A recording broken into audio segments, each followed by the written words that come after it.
Hey everybody, welcome back to another one. This time we're going to be looking at the Meiji Restoration and Chinese resistance. The Meiji Restoration sometimes gets called the Revolution, you'll see that in a second, but Restoration is definitely more common. Chinese resistance to what? I'm not sure. Let's get into it a little bit, check it out. Basically, we're cutting back in at the end of the 19th century, and we've seen from the Opium Wars the tremendous amount of change that happened when newly industrialized Europeans made their way via boat to East Asia. Daily life, culture, society starts to change dramatically. The Chinese and Japanese responses to this pressure during the 19th century really serves as a sort of lens into different ways that cultures and societies dealt with these problems. The Chinese and Japanese response is going to be very different, leading to completely different outcomes. So first, let's look at the Japanese response to Meiji Restoration. Then we'll look at the Chinese response through various different projects by the government and resistance from the people. Finally, we'll kind of get to a new East Asia that's emerging right at the start of the 20th century. As the 19th century comes to an end, the societies that we've been looking at so far in China and Japan, through all of their different sorts of trajectories, really cleanly break. And this is often where people talk specifically about modern and pre-modern. This is the exact moment that that line had been drawn in most sort of history and textbooks and things like that until pretty recently, right, when it's becoming a little bit more complicated. So in 1868, the Meiji Restoration officially begins. It is one of the most incredible, rapid, far-reaching series of social and cultural transformations that any nation-state has gone through. In fact, Japan wasn't a nation-state beforehand. So let's take a look at that. You've been reading through some of this through Fukuzawa, and hopefully over the spring break, you guys had some time to check that out. But let's look a little bit more at it. I could talk about it. Instead, what I decided to do was I'm going to clip in a movie here. It's a documentary about the Meiji Restoration. It's a little bit older, but it has a lot of cool stuff in it that you just can't get anymore. It was made with the help of the Japanese government, and it's made with all of these historians that are sort of like the grandparents to my history and my education. So these people that are in this video were the ones who taught, the professors who taught me, basically. And it's really neat. You get this sense of not only what college used to be like, so you'll notice some radical differences, but there's just a lot going on in the way that people are talking about Japan versus how they might do today. A lot has changed over the last 20 years or so. So let's check out that video, then I'll talk about it for a second, and then that'll kind of be how we look at the Meiji Restoration in combination with the material from the readings. So let's check that out, and then we'll talk about it for a second.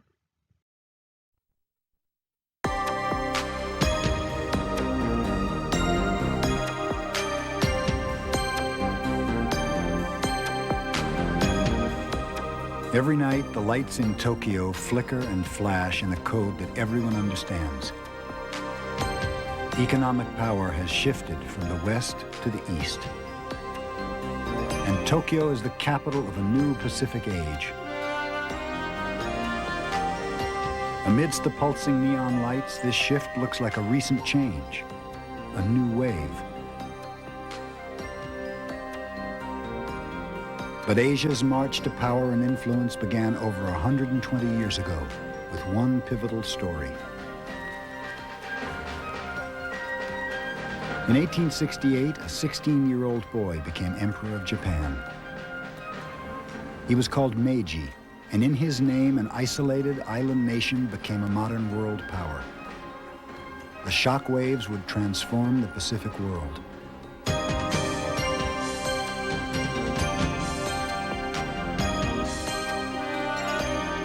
Asia's journey from the rice paddy to the microchip was born of fear. 1 century ago, Asia's choice was clear: modernize or be conquered by the Western powers.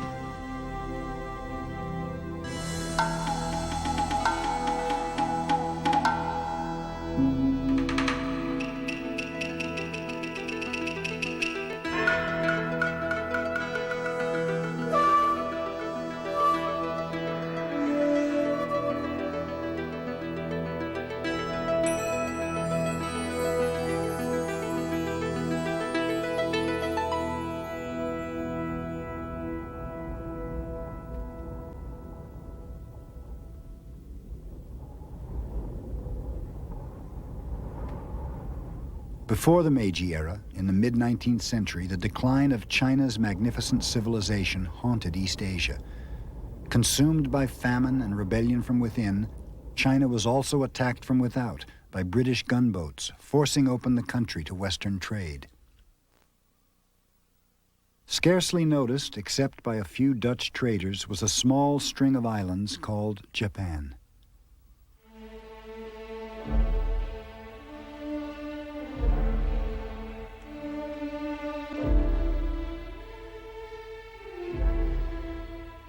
For 2 centuries, Japan had been locked away from the outside world.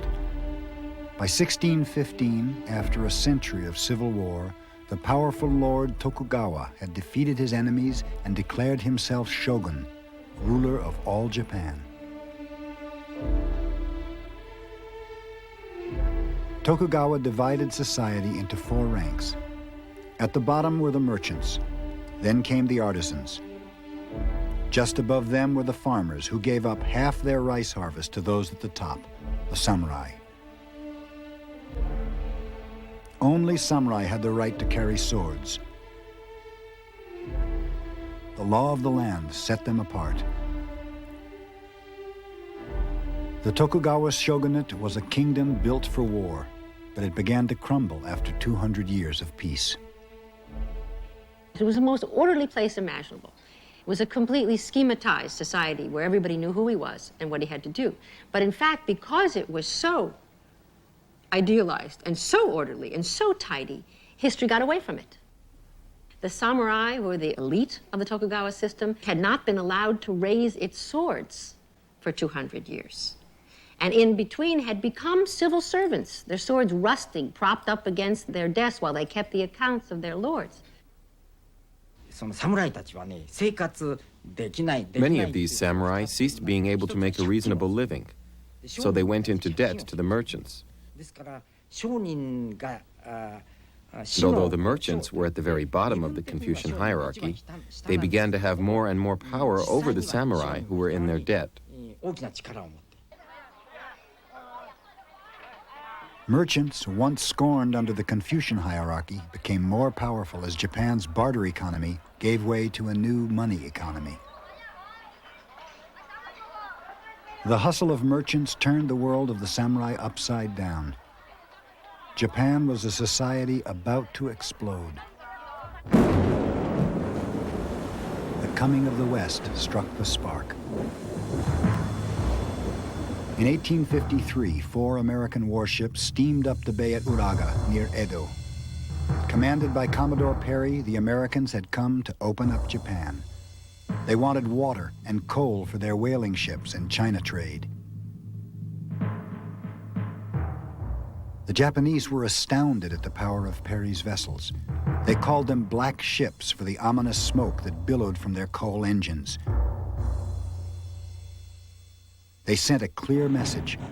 If the Japanese didn't open up their country, Perry would open it by force.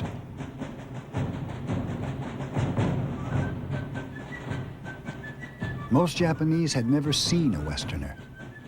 In the first portraits of Perry and his men, they marveled at the strange-looking barbarians from across the sea.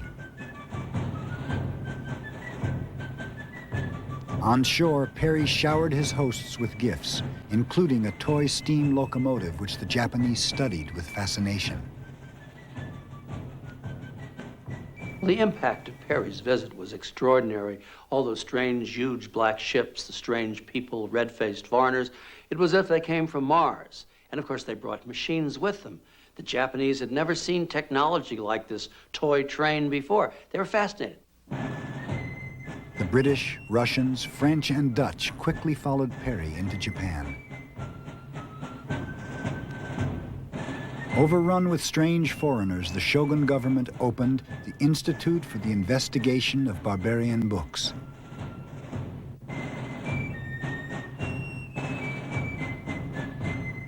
To some, the arrival of the Westerners was a direct attack on the values of traditional Japan. In southwestern Japan, the remote provinces of Satsuma and Choshu were centers of anti-Western thought. There, samurai called shishi, or men of high purpose, believed that Japan was sacred ground and that the emperor, now a figurehead in the ancient capital of Kyoto, was a god. The shishi were furious that the shogun had signed an agreement with the foreign barbarians without the emperor's consent. The initial Japanese response to the West was xenophobic, anti-Western. The great slogan of the time, Son no Joi, of revere the emperor and expel the barbarian. Japan understood as sacred territory, and these fools were not to be allowed in, regardless of Perry's show of force. And that this was not just talk.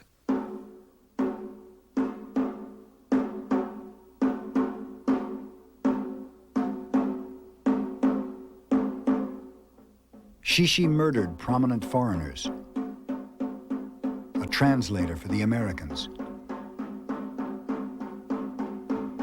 a British diplomat. Other shishi attacked Western ships. The response from the West was immediate and devastating.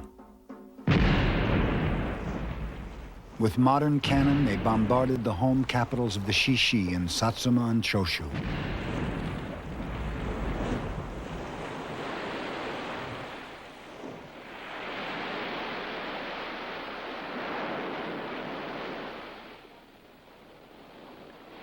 Today, the battlements remain from the walled city of Hagi, the old Choshu capital. And much of the town looks just as it did over 100 years ago. Here, samurai retreated within their city walls to find a way to expel the hated but well-armed barbarians.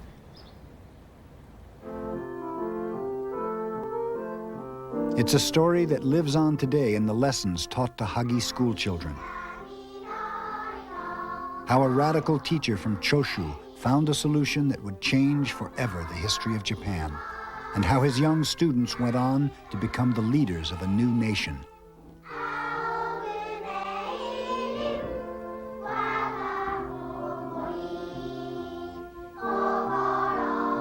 Today, the teacher is revered in Hagi as one of Japan's great heroes. His name was Yoshida Shoin. At the Hagi Grammar School, first graders recite a saying by Yoshida every day before school.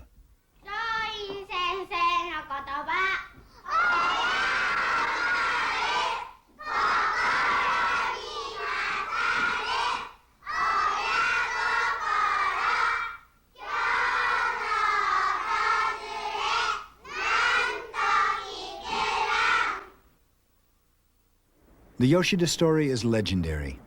He defied the shogun's orders and rowed out to Perry's black ship to learn the secrets of the barbarians. For this, he was arrested and exiled to Hagi, where he continued to teach. Because of the efforts of Yoshida Shoin, the country was opened up, and from that point on, foreigners could come and go.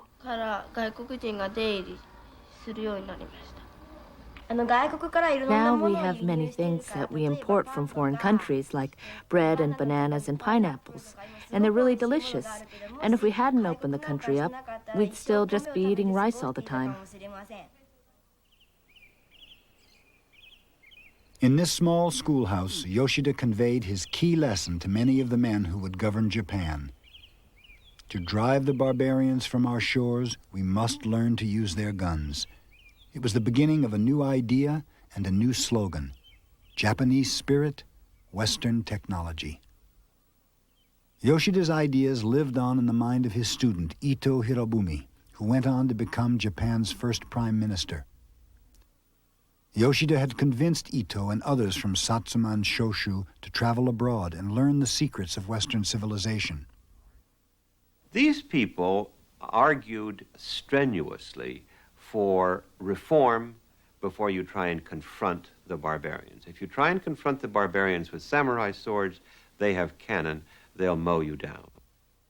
The Japanese visits to the lands of the barbarians were strange, for both sides. American tabloids printed caricatures. A Japanese visitor wrote a poem. All is strange, appearance and language. I must be in dreamland.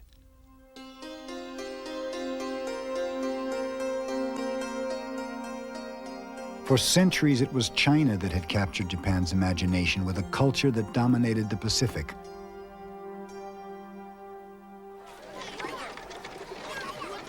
So the Japanese were shocked when they stopped in China on their way home from the West. By the 1860s, the largest port cities were dominated by the Western powers. In Shanghai, Chinese fawned over foreigners, and the large French, British, and American firms controlled most of the wealth. The humbling of mighty China propelled the Shishi into action. First, the Satsuma Choshu regions armed themselves, Western style. Then they joined forces to topple the shogun and take charge of Japan. By the 1860s, as America fought its own war between the states, Japan too was plunged into a state of civil war. Terrorists for and against the shogun conducted a campaign of assassinations, robbing the country of many of its most prominent leaders. In 1867, Saigo Takamori led an army of the Satsuma Choshu alliance and defeated the shogun's army near Kyoto.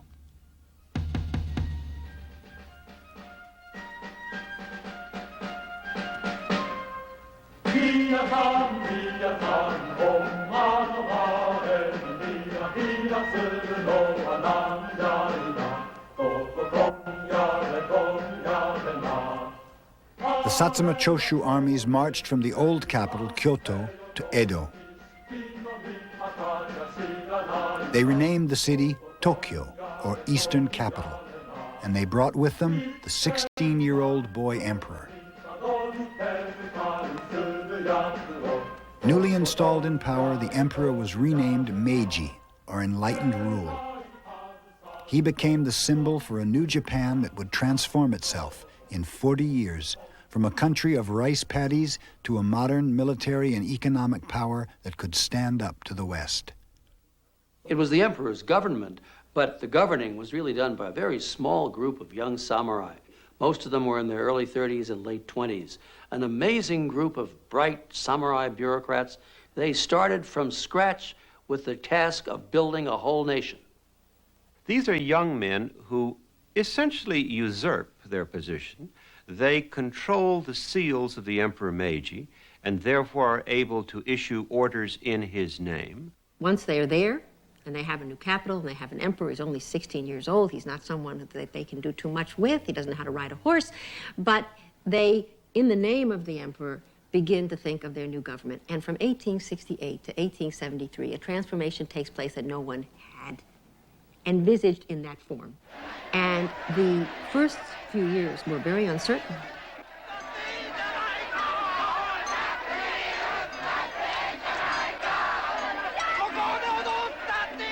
The Meiji leaders faced a nation in chaos. The countryside erupted in spontaneous outbreaks of hysteria. Only a year before the Restoration, thousands of people had danced into Edo, tossing banknotes in the air and yelling, "Ejanaika, Ejanaika," meaning, who cares, or what the hell. It was a bizarre reaction by Japan's common folk to the confusion in the country.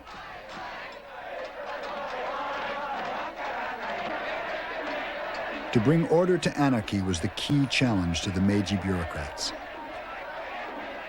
Well, these young samurai, Ito, Saigo, Okubo, really had to start building the whole administration. They had to have a finance ministry, a tax policy, a defense policy. They had to have an agriculture policy. They were starting from scratch and working out by themselves the mechanism of government for a huge country. What happened was that all of these reforms, which were highly forward-looking in terms of 19th century politics and society, were made in Tokyo on paper. That is to say, they were proclaimed, let there be compulsory education. And you, the villagers, will pay for it. Let there be a national army. You, the villagers, will run the draft system. Farmers were outraged by higher tariffs and what they called the blood tax, government officials taking their sons off the land to serve in the army.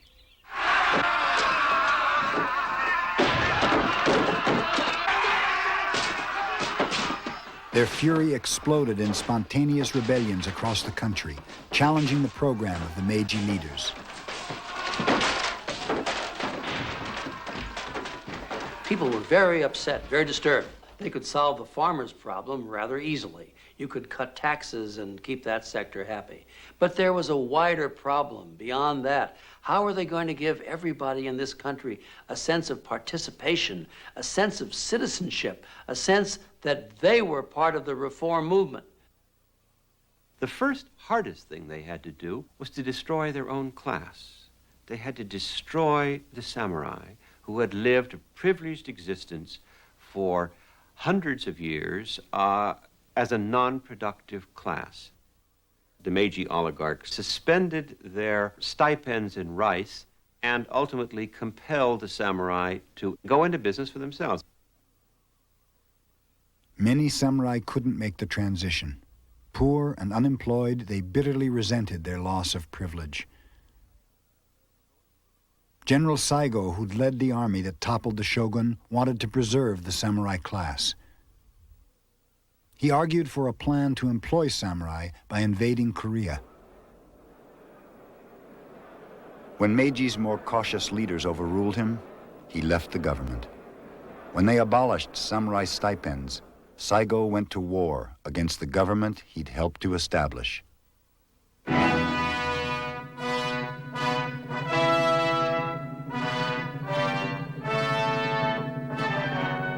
The Satsuma Rebellion marked the last stand of the way of the samurai.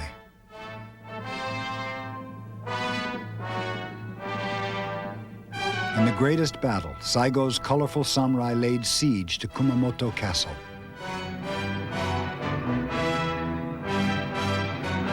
It was guarded by a new Meiji invention, uniformed conscript soldiers. Saigo called them dirt farmers, but now they had the right to bear arms. As the war raged on, Saigo's forces dwindled to a few hundred men.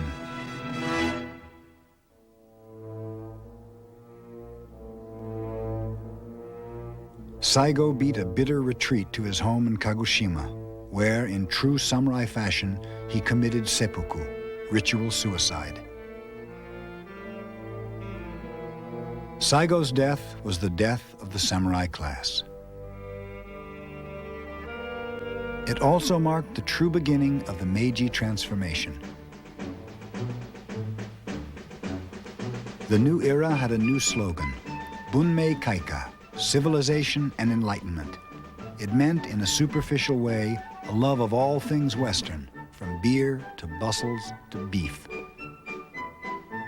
It also meant something more profound, a new sense that with the samurai gone, all would be equal under the rule of the emperor.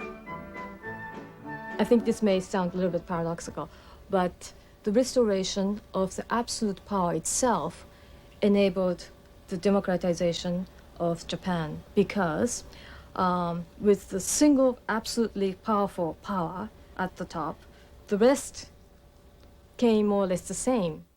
Equality of opportunity meant everyone suddenly had an incentive to improve their own lives by modernizing Japan. Such was the notion of Fukuzawa Yukichi. Fukuzawa had traveled overseas, and he, more than any other, popularized Western ideas.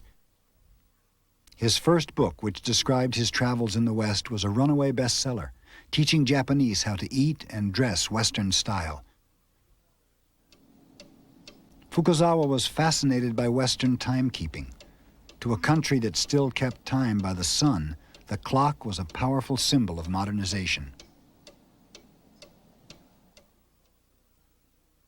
His later books brought European and American ideas into Japanese homes.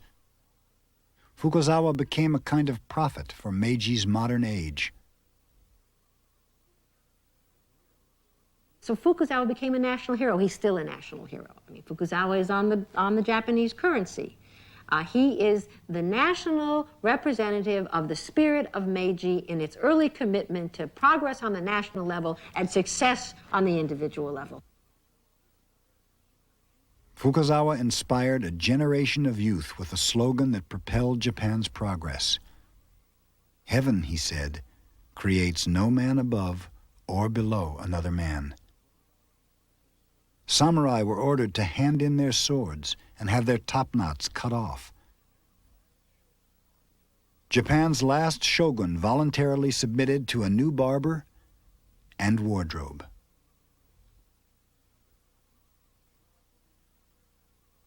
Throughout the land, haircutting became big business, and Fukuzawa himself was eagerly transformed from samurai to gentleman. A popular song of the period rang out, "If you slap a barbered head, it sounds back civilization and enlightenment."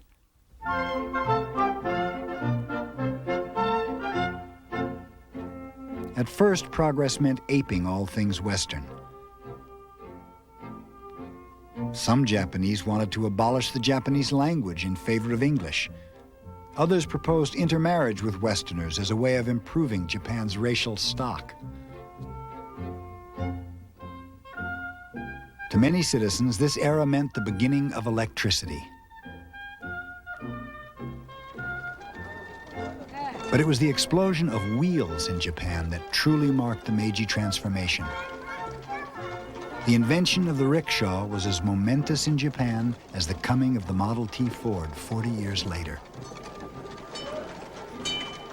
Then came the horse-drawn trolleys, and after that, perhaps the most important of all Meiji machines, the train.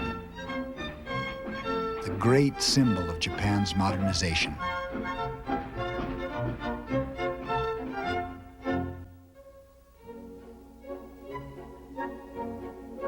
In Tokyo, Western fashions were the rage.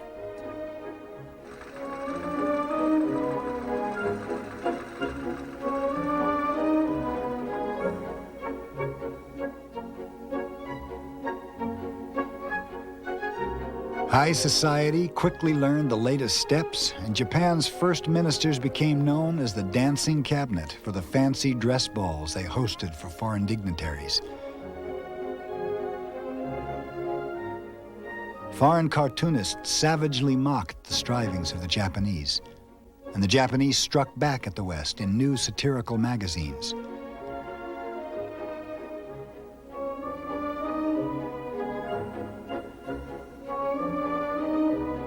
While the dancing cabinet whirled to Strauss waltzes in Tokyo, the Japanese countryside remained worlds apart from the changes going on in the city.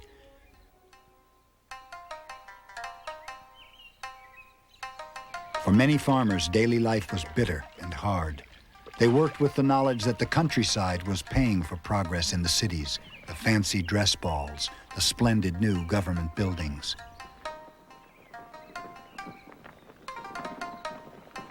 Essentially, the story of Japan's modernization in the early Meiji period is really the story of provincial Japan.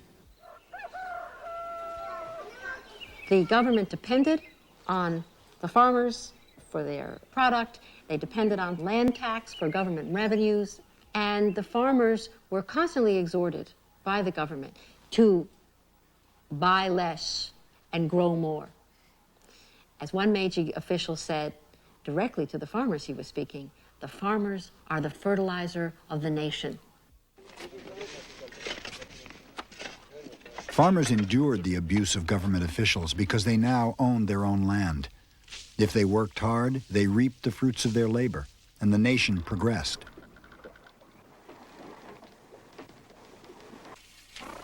So when the government needed schools, the farmers built them, and education became the cornerstone of Japan's modernization.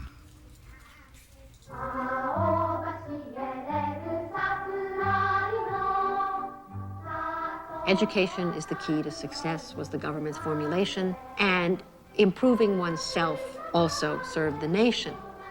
Even though they had to pay for that education, they knew that their children would get ahead, and the children knew that by their getting ahead, the family's honor would be blessed. So that the Japanese really saw education as a route to personal betterment and a way to even out and equalize and open opportunity to everybody. As opportunity increased, so did expectations. Those who worked and paid for the nation wanted a say in the way it was run. A conflict was building between the small group of Meiji leaders and those who wanted democracy and a constitution.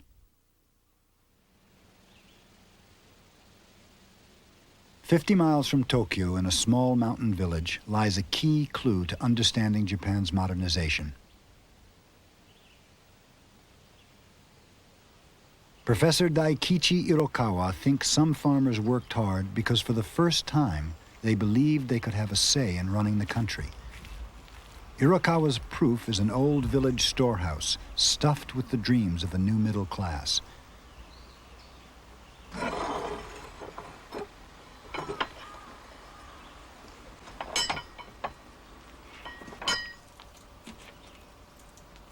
Inside this storehouse, Irokawa discovered something that demolished the accepted version of Japanese history. It was a people's constitution, written by a group of middle-class farmers. It proved for the first time that modern Japan was not invented by a few samurai. In early Meiji, people all over Japan were thinking about how to build a new nation. This attic was covered with about 200 books, from this shelf to this shelf. Books you wouldn't expect to find in a 19th century Japanese farmhouse. Rousseau's The Social Contract, and books by Spencer, Locke, and John Stuart Mill. Of course, there were Chinese and Japanese books as well. Up here on this shelf, I found the Constitution, wrapped up in a Japanese handkerchief. Nobody had imagined anything like this existed. And who wrote this draft? About 30 young men of the village. They were farmers, mostly in their 20s and 30s, and there was not a single samurai among them. 150 articles were devoted to civil rights, and the power of sovereignty was vested in the people, not the monarch. When most people think about the history of that time, all they think about is how Japan's leaders tried to modernize from above, down onto the people, trying to limit freedom and equality. But in response to that, the documents I found in that warehouse showed that the Japanese people were trying to modernize from the bottom up, trying to work towards greater democracy and greater freedom. Since Irokawa's discovery, more village constitutions have been unearthed all over Japan. Proof that by the late 1870s, democratic ideas were sweeping the countryside. Pressure was building on the Meiji leaders to open up the government. It's in this context that, without doubt, the most important of these government leaders, Ito Hirobumi, entrusts himself, he wrote his own orders and put the emperor's seals on them, to write a constitution. That he buys off the opposition by promising them that within a decade there will be an assembly of elected representatives of the people. Ito's problem then is to give them what he's promised, but to give away as little as he possibly can. Above all, not to give them genuine democracy. By this time, Ito has discovered his idol, Otto von Bismarck, the Iron Chancellor, the man who has unified Germany in 1870 and has put together a peculiar form of government. It's a government in which neither the parliament nor the king actually exercises real authority over the imperial bureaucracy. The bureaucracy basically does what it wants to do, and it does so in the name of national welfare, of strengthening the state. Ito took the Prussian constitution and adapted it to the Japanese political stage.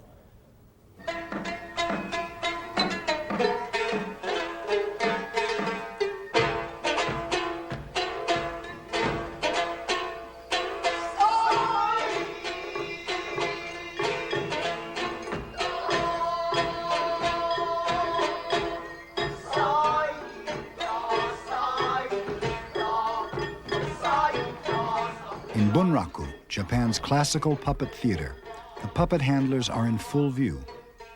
But dressed in black, they seem to fade away behind the colorful puppets.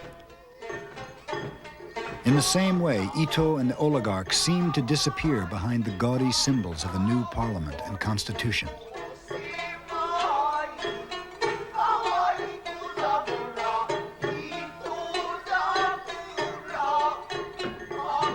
Politicians came and went, but Ito and the oligarchs stayed in place, discreet, but at center stage, guiding the action. Perhaps the key element in this is the position of the emperor. The emperor is made absolutely sovereign. The Constitution is bestowed by the emperor to the people. The importance of this is not that it actually gave power to the emperor. It meant that the emperor's advisors are basically beyond the law. But despite the efforts of Ito and the oligarchs, elements of true democracy slowly began to seep into Japan's parliamentary system. The Meiji Constitution gradually became the property of the Japanese people. It happened gradually, but even in the Meiji period, by the end of the period, a geisha whose client had not paid was capable of saying to him, he's unconstitutional. It simply wasn't done to contravene what were then known as the rights and duties of the Japanese subject.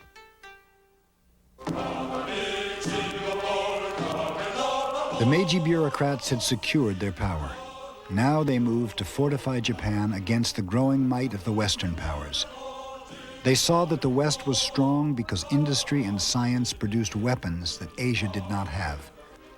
They came up with a new slogan, Fukoku Kyohei, rich nation, strong military.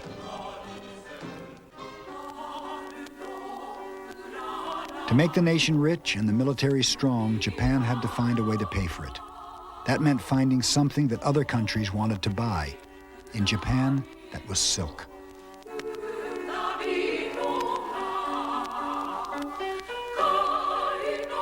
Silk exports paid for Japan's modernization, and it introduced the Japanese people to a new economic reality. Well, it's extraordinary how these Japanese farmers, still living in the same feudal villages their ancestors had lived in, making the same crops, suddenly found themselves part of international economics.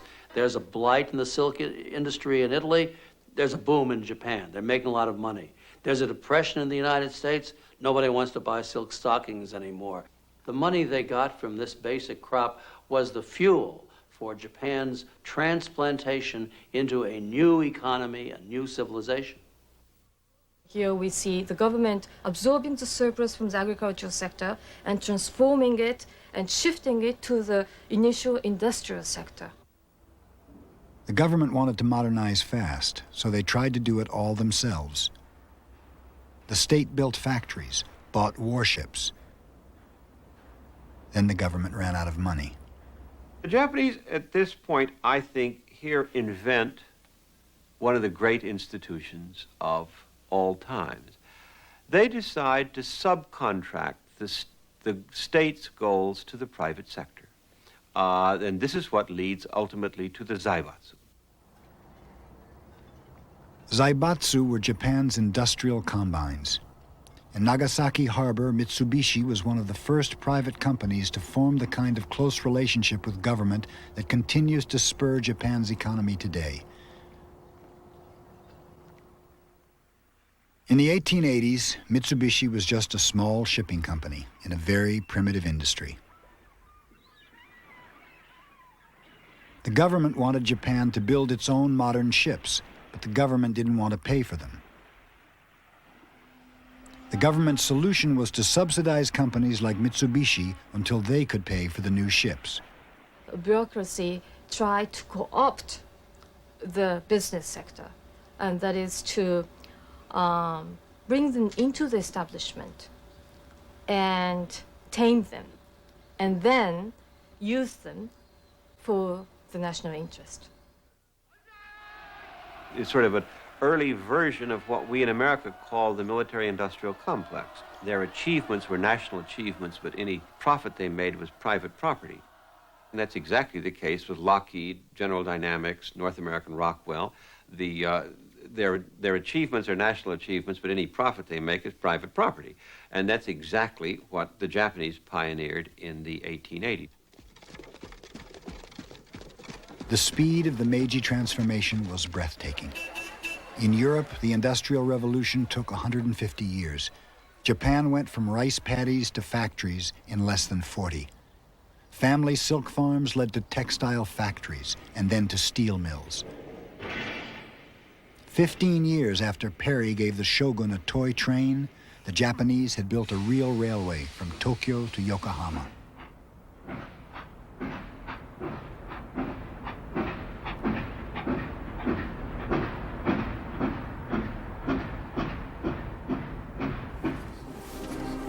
Progress was fast, but the cost was high.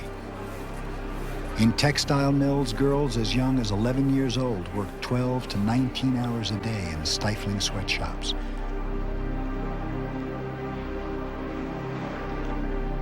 Conditions were even more severe in heavy industry and the coal mines. The worst of these was Gunkajima, Battleship Island.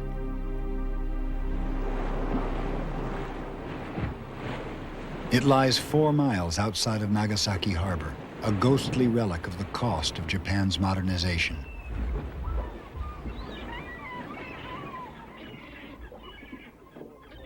During Meiji, Battleship Island was a Mitsubishi coal mine, surrounded by a high wall meant to keep the sea out and the people in.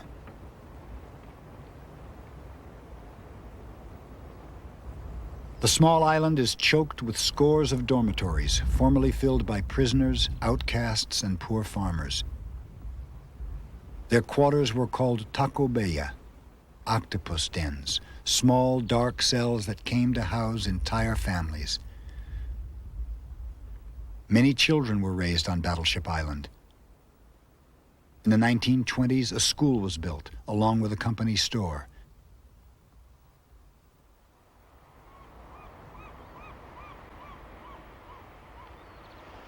But in the Meiji era, children joined their mothers and fathers in the burning hot shafts of the island's towering mountain of coal. It was hell. This kind of mine work was true hell. It was a very big problem. Many people tried to escape, but they couldn't, because it was an island. Records show that when people were caught trying to leave, they met a horrible end. Around 1890, there were newspaper accounts of miners who were murdered by their bosses when they were caught trying to escape from Battleship Island. Inside the coal pits, temperatures rose to 130 degrees. Men and women worked nearly naked, crawling in shafts too low to allow them to stand.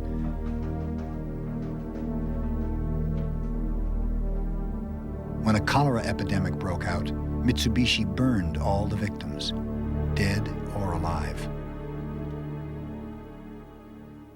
This is what happens when a society does this.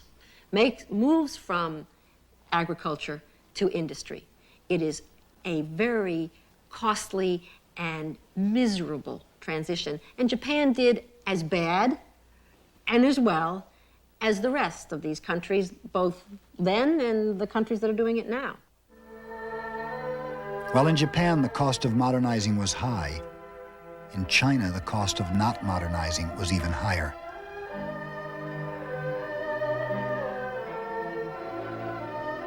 In the port cities, the weight of Western privilege was heavy. Sikh guards of the British Army watched over Chinese prisoners. Poverty and hunger were everywhere. Modernizing China was no easy task. China had the manpower to transform the country, but China's technology was as outdated as its ruler. For decades, the Empress Dowager and her corrupt advisors had ruthlessly manipulated the Chinese government. The Empress opposed reform because it threatened her hold on power. Instead of looking to the future, she invoked a nostalgia for China's glorious past.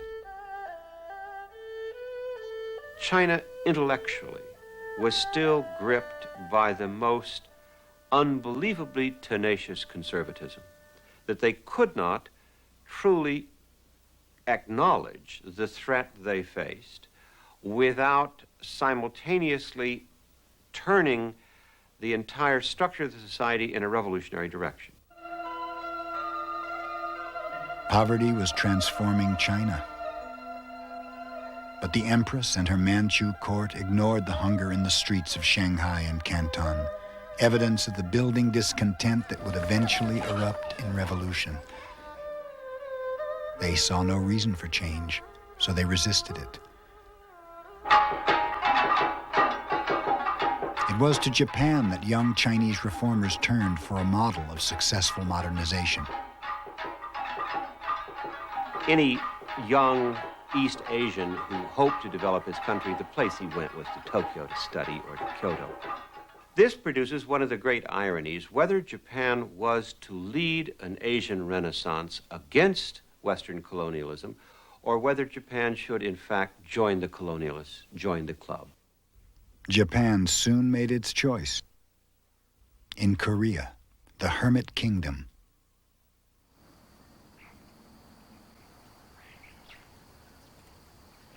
Under China's protection, Korea had tried to hide itself away from outside powers and the modern world. But by the 1890s, industrializing Japan wanted rice from Korea and access to Korea's markets. Just as Perry had opened up Japan, Japan confronted China over the right to open up Korea.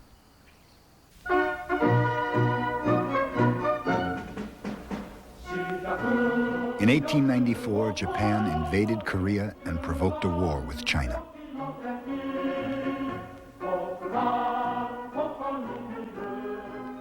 Much better trained and equipped, Japan's armies drove the Chinese out of Korea, then pushed on into Manchuria. Japan had modernized while China had not. It was a brutal difference.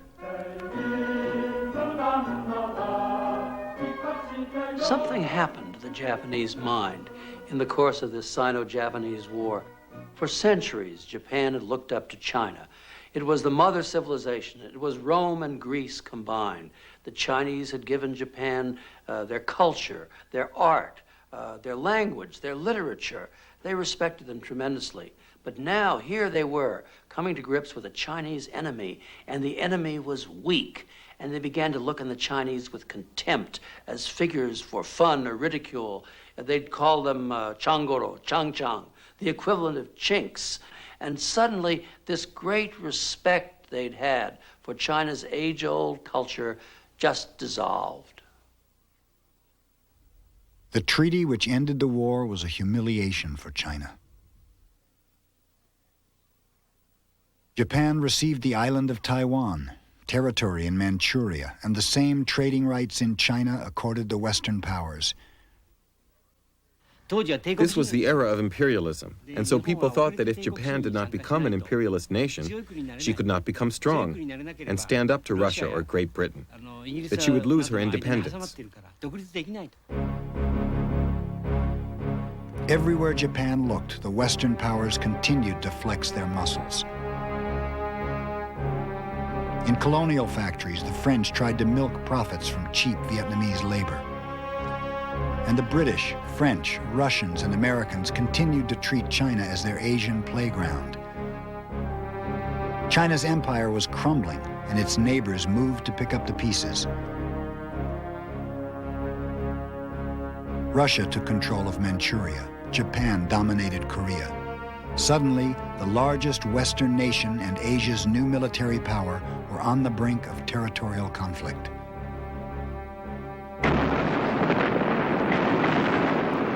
In 1904, Japan launched a surprise attack and crippled the Russian fleet.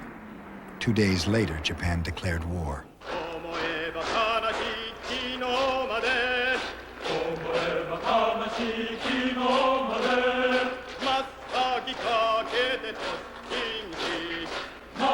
Russia thought it would crush Japan, but Japan had spent the last 10 years mobilizing for this conflict.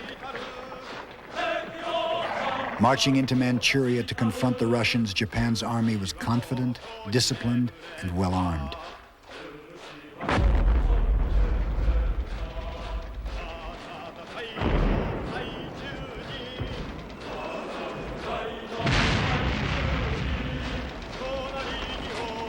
Across the barren landscape, Japan threw wave after wave of troops against the Russian machine guns. Despite horrendous casualties, the Japanese were winning the war. The Russo-Japanese War was the first time that Japan fought with a non-Asian nation.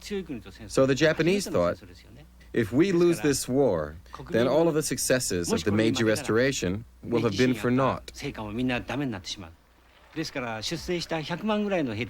About 1 million Japanese soldiers went to war. And when you look at the diaries they kept and the letters they sent home from China and Manchuria, you can see that they thought of this as their own war, and they were fighting it for themselves as well as for Japan.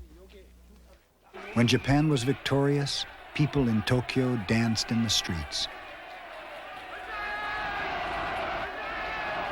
Japan's victory over Russia was the culmination of the Meiji modernization. Japan has become now an imperialist in Asia, following the Western mold. As Japan does this, the West sits up and takes notice, not only the West.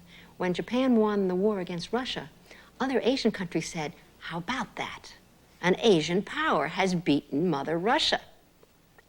There's wonderful materials even from peasants in Vietnam who said, this is an amazing phenomenon that a Western power has been beaten by an Asian power. Japan's victory was an inspiration to nationalists throughout Asia, from Gandhi in India to the Chinese revolutionary leader Sun Yat-sen. He made Tokyo his base of operations while he planned the overthrow of the Chinese government. At the time, these people trusted Japan and relied on her and considered Japan to be their leader as a nation. But in contrast to that, the Japanese, after defeating the Russians, became very arrogant. And the Japanese decided that they were going to become the rulers of Asia. And they turned around and they began to invade the continent. So all these leaders from the other Asian nations who had looked to Japan for inspiration were very disillusioned. And of course, the result of this was the Second World War.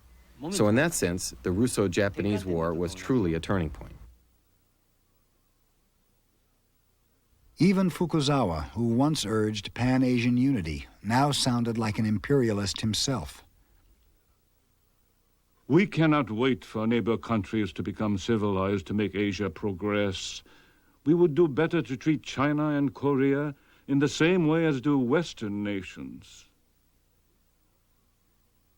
The Portsmouth Treaty made Korea a Japanese protectorate. When Ito, Japan's first prime minister, installed himself as the first Japanese resident general, the Koreans rebelled.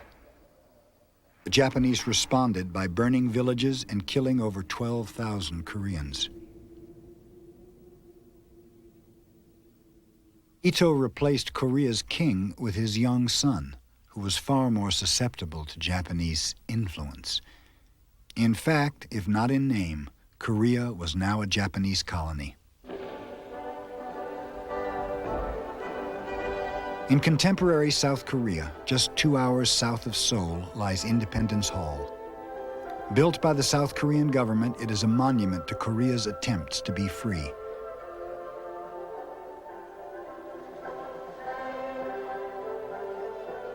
Inside, an entire building is devoted to depicting the brutality of Japan's domination of Korea. Day after day, families file by to be reminded of Japan's efforts to wipe out Korean culture and replace it with its own.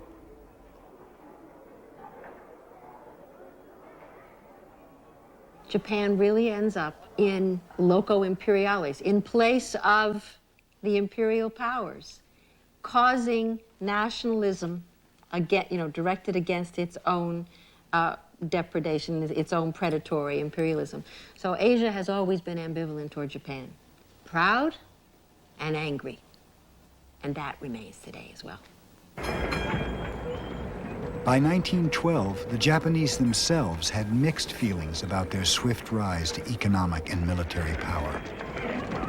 They were saying to themselves, what price progress? We have all these factories and the trains, but haven't we lost something? Is all this speed up worth it? And there were really ambivalent feelings all over Japan, especially among Japan's literary men, the writers, the thinkers of that time. The poet laureate of this new ambivalence was Natsume Soseki, Japan's most famous novelist.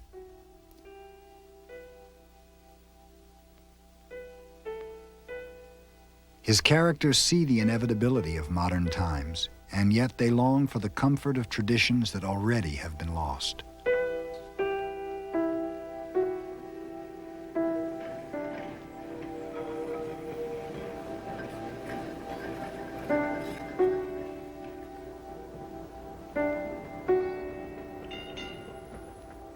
You sat there in a streetcar along with other people. You didn't know who they were. You were completely alienated. Loneliness is the price we have to pay for living in the modern age, said Soseki. And where were you most lonely? In the middle of all those other people on the streetcar.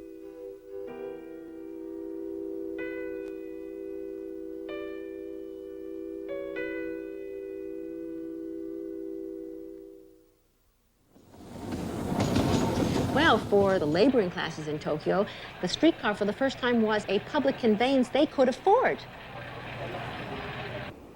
And what it really stands for, it seems to me, is the difficulty that any country, any society has in making this transition to modern times. Modern times are tough.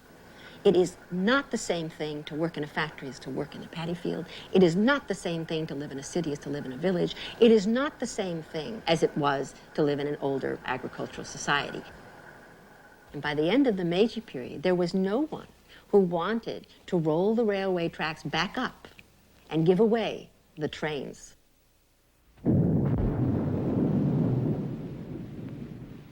In his most famous novel, Kokoro, Soseki recalled the death of Meiji in 1912.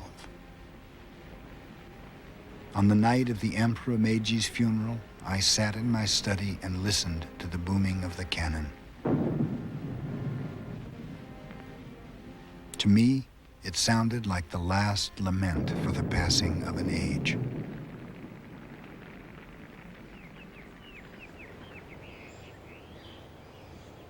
Now the Meiji Emperor rests in this quiet tomb outside of Kyoto. Visitors are few. The society whose turbulent birth he legitimized has passed him by.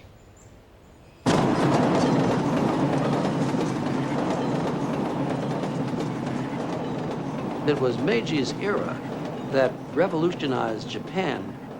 In a sense, the Japanese remade their own character. It was really the first time in history that an Asian nation, a non-Western nation, had modernized itself by its own efforts. This was a tremendous achievement. It was a transformation. It was a catalyst. It set in motion forces, economic forces, political forces, and cultural forces that are still working among us today.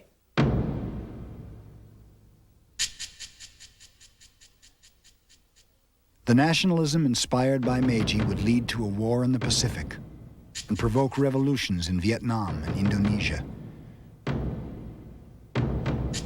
The brief era of Western domination would end abruptly as Asians rose to reclaim the region.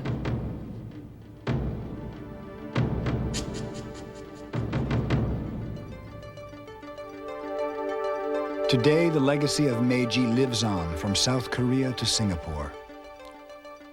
For Meiji's government set the pattern for a new economic model in Asia whose power has transformed the Pacific and the world.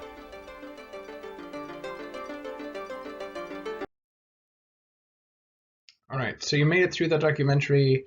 Hopefully you took some breaks and stuff. You know, it's filmed in that sort of old style people don't necessarily do anymore, that style of the 80s and 90s documentary, unfortunately. It's got some great information in there and all. The visuals are really cool, right? A lot of those art pieces they use and stuff that kind of float through and for the transitions, you know, come from museums in Japan. And you get a real sense of those professors from Harvard, Cornell, Columbia, right, that are talking about their interpretations of the material. Now, some of them are a bit dated. The idea that Japan was totally isolated, that's been pretty upended and stuff like that. Also, you know, no discussion really of early modern per se. Those people that were talking, those professors, it's really their students who come up with those ideas and really bring those to the surface. But really a complex time, crazy, you know, just like the person says in the introduction to the film, they go from rice paddies to microchips, right, in 50 years, 100 years, which is just absolutely amazing. And by the end, you sort of see how that's setting the pattern for places like Vietnam, South Korea, other places around East Asia. And there's this weird dichotomy where Japan in East Asia continues to be seen as sort of the front runner, the nation that kicked it all off, the ones who showed that Asians could do it and resisted the West.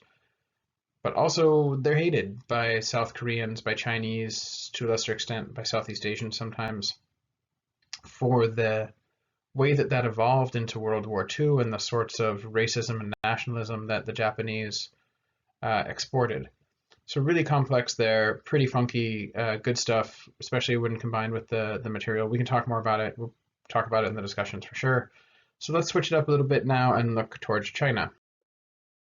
So the Chinese approach to dealing with industrialization and the sort of encroaching West was really different. In a way, the Meiji Restoration, right, in that video, as it talks about, is born of fear. The Chinese were afraid of Westerners as well, but their reaction to it was somewhat different. There wasn't a big, broad class of people who sort of cannibalized themselves, as in the Japanese case. In the case of China, there's really a very thin veneer of elite at the top that are sort of running the government. Then there are a lot of Confucian scholars and stuff in between them and the regular population, but something's different. Something doesn't work in that same way. So let's check that out a little bit. So the first thing you might want to know is who's actually running the country during this period. It's this Empress Cixi. So she's sometimes referred to as the Dowager Empress because she, it's kind of odd, right? So theoretically there's supposed to be an emperor in China, so she's not really on the throne, but she really is. So you kind of have to make some adjustments in how you do that. So this lady is an incredible figure in world history. She lives to a very old age. She's incredibly powerful. She was apparently, you know, when she was young, very beautiful, very intelligent, and was selected by the emperor as one of his concubines. So elites in China were allowed to have wives, but also concubines, right? It's a sort of complex system we've looked at a little bit. The book does some good jobs talking about it. So she's in the Forbidden City. You can think of her as one of the emperor's wives, although she has sort of less sway and rights. But pretty quickly, after becoming a concubine in the Forbidden City, she gives birth to a son. So this is sort of a big deal because whenever you have a son, it means you've produced a potential heir. It makes you more valuable to the monarchy. Her son is, you know, healthy. She's popular. She's seen as influential. Within a year, she's the #1 concubine, just right after the emperor's wife. So she's a pretty powerful lady within the Forbidden City. Why is she so powerful? Well, aside from being young and beautiful and having a son, she was also known to be able to read and write in Chinese. She helped the emperor with paperwork, with accounts, with ideas. So she integrated herself into palace life in a more complex way. She wasn't just, there to please the emperor or something like that. She was there to help run and maintain the whole sort of faculty. So this was going along quite well. Then the Opium Wars happened. And remember, right after the Second Opium War, the British and French actually invaded China. They get into the capital, they burn the Summer Palace, all those sorts of things. And the emperor is evacuated basically from northern China further north. Pretty quickly after that, he dies. When he dies, Cixi is going to put her son, shown here, Tongji, on the throne. So if you can see, her son is pretty young. So the Opium Wars have happened, the emperor's dead, China's in confusion, and it's at that moment it needs a new heir. There needs to be a new leader. She steps up and says, okay, here's my son, he's going to be the new emperor. But he's so young that he can't really rule, he's not really of age.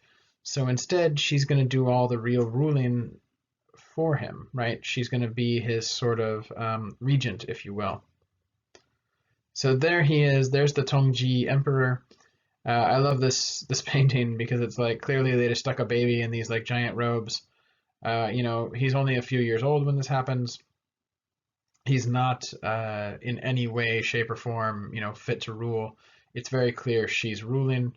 This ruffles some feathers, but it's not completely unheard of that there would be a regent or a council or something that really kind of did the day-to-day ruling of the empire until the emperor came of age. When it's the mom, though, it's a little bit more complicated. So there she is as depicted here, right, as sort of the actual ruler, very much depicted as kind of a ruling force. You would see paintings like this with male figures, only here she is. So she is in a slightly precarious position. She wasn't the emperor's wife. She was a concubine. She rose to power basically by, her own sort of grit and determination within the imperial system. The emperor's wife wasn't happy about this, right? The other concubines who were trying to have their children become, royal family members weren't happy about this. But it's happened. So she has to be careful about the sort of power plays she makes and how she maintains her hold on the throne. In order to do this, she's continuously playing off different factions within the government. There's people who are more interested in reforms. There's people who are more interested in conserving tradition. There's people who are more interested in military responses to the West, more interested in westernizing, all kinds of things. And she's really adept at playing one off the other. Because as long as all these different groups are kind of fussing with each other, they're not going to mess with her, right? She can sort of dodge a bullet, if you will, that way. But before too long, she runs into another hiccup. Her son, Tongji, the emperor, dies. He's fairly young. It's 1875. He hasn't been on the throne that long. So, what do? Well, she has an idea that worked for her once. Why not do it again? So she doesn't have a baby to put on the throne this time, but she does have her 4-year-old nephew to put on the throne. Yeah, so here we go. Here's another photo now, right? We've gotten to photos. And if you look, there's like a little boy there dressed as the emperor, right? But if you look in the center of the photo, where that's the main focus, you see Cixi there, the Dowager Empress. Clearly, she's really in charge, running the show, right? She's the figurehead. And the emperor is just kind of there, dressed up as a little boy, right? And those are all his sort of staff taking care of the emperor and stuff like this. So she finds sort of yet another way to put a very young person on the throne. so that she can really rule from behind the scenes as this boy grows up. You know, normally you wouldn't take over as emperor until you were 16, 18, something like this. So there's some time there, right, that she can continue to rule. During during that sort of second period, right, while this cousin or her nephew is sort of coming of age, the first Sino-Japanese War happens. So if there's a first one, you might guess there's a second one. That's gonna be basically the lead into World War II, but let's put a pin in that for a second. So the first Sino-Japanese War is basically fought between Japan and China over who is going to have the right to exploit Korea. In the Chinese mindset, traditionally Korea has been a vassal state to the Chinese. Obviously, there was a series of different kingdoms in Korea. They had their own language, culture, economy, all kinds of stuff. But it's true that they were part of the sort of tributary system to China. However, with Japan modernizing and that Meiji Restoration happening, Japan was interested in lots of capitalist endeavors, like expanding their markets to sell more goods, acquiring new territories, acquiring new resources. But also there was this sense amongst the Japanese leaders that to be a truly modern nation state, you had to be colonizers, because they looked around. Britain, the United States, France, Germany, all of the biggest world powers all had tons of overseas colonies. And that was part of the way that they justified their superiority. So in the Japanese imagination, having a foreign colony would increase the sort of reputation of the Japanese. And indeed, it worked. When Japan does eventually colonize Korea, Americans and the British and others basically say, oh yeah, okay, that's good, right? That means they're a strong sort of power. It was scary for them, but also they had to acknowledge that meant the Japanese were sort of modernizing. Anywho, so China wanted to essentially continue to exploit Korean resources. So did Japan, and this eventually led them to conflict. When they started the war, China had a giant military, a giant navy, but it was all tremendously outdated. Much in the same way that we saw during the Opium Wars, even though the Chinese had tried to modernize their navy and modernize their infantry forces, they just weren't there. The Chinese didn't have it yet. Whereas in Japan, the Meiji Restoration had led to a totally new form of industrialized society, and that included a more industrial military. At the same time, as you saw in that video and as you read in Fukuzawa, there was this growing anti-Chinese sentiment in Japan. Japan had historically looked at China as the seat of civilization. It's where Confucianism came from. It's where Buddhism came from, in a sense. Writing, currency, right? All the best culture, art. But the Japanese that were involved in the Meiji Restoration started to visit China, and they realized that the West had completely dominated them. And they found this super offensive and strange, and it really upended.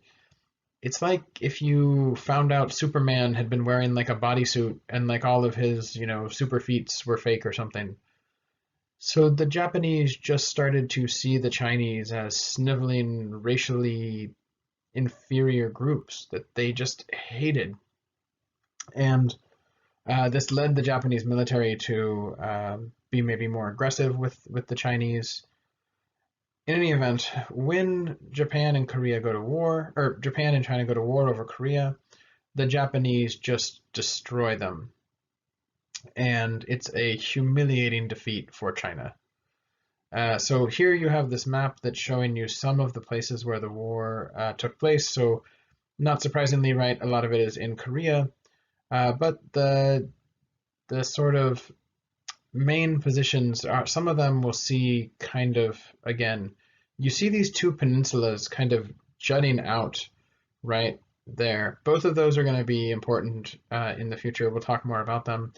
Also, Taiwan was a Chinese province, sort of. So the Japanese attack there as well. And it's where there's a lot of sort of naval engagements and sort of early land engagements of the war as well.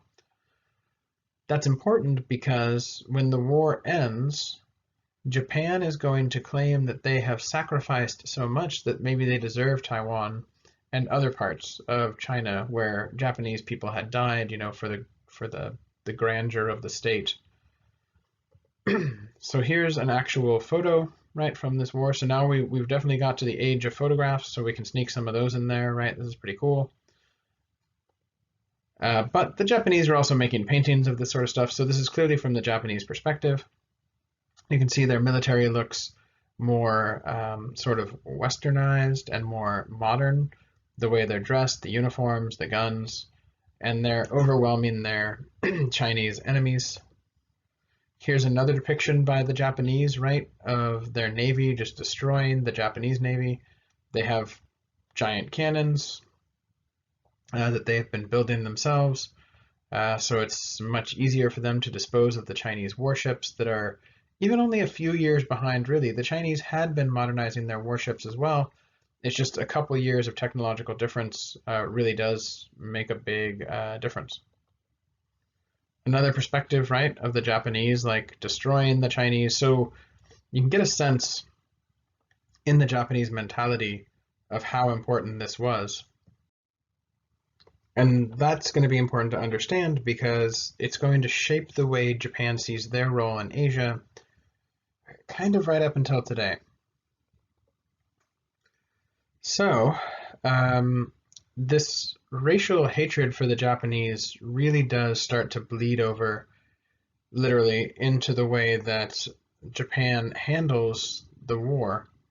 Not only do they destroy the Chinese military quite handily, they engage with civilian populations, they're excited about rooting out spies, they execute several Chinese, many of them soldiers, but also civilians or people who just kind of happen to get swept up, and they glorify that, right, in song and painting and other things like this.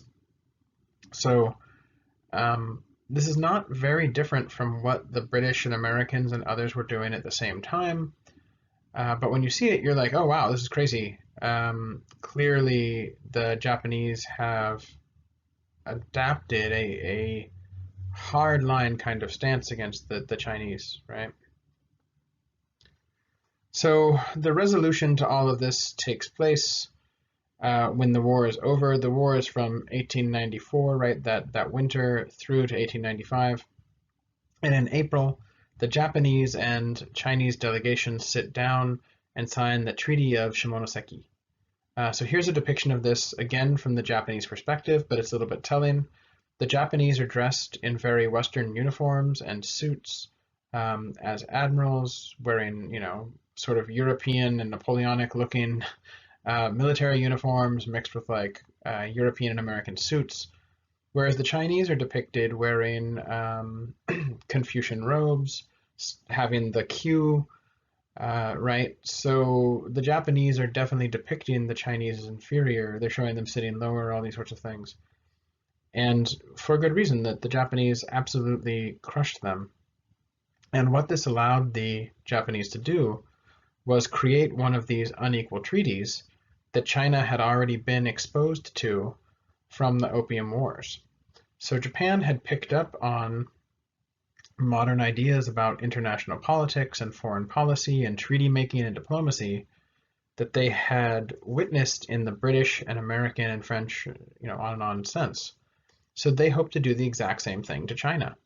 So they write an extremely unequal treaty that demands, amongst other things, 8 million kilograms of silver from the Chinese as a reparation for the war, and territory, notably Taiwan, but also some of the sort of peninsular areas that we looked at a second ago. This is a huge blow to China, and Japan has expanded itself. So see, here's a map of Japan after the treaty is signed, and Taiwan is included. Taiwan becomes a Japanese colony, and that Korea is not a Japanese colony yet. It's going to get there, but formally Taiwan is ceded by the Chinese government to Japan, and this sets up a bunch of weird ideas within the Japanese mind.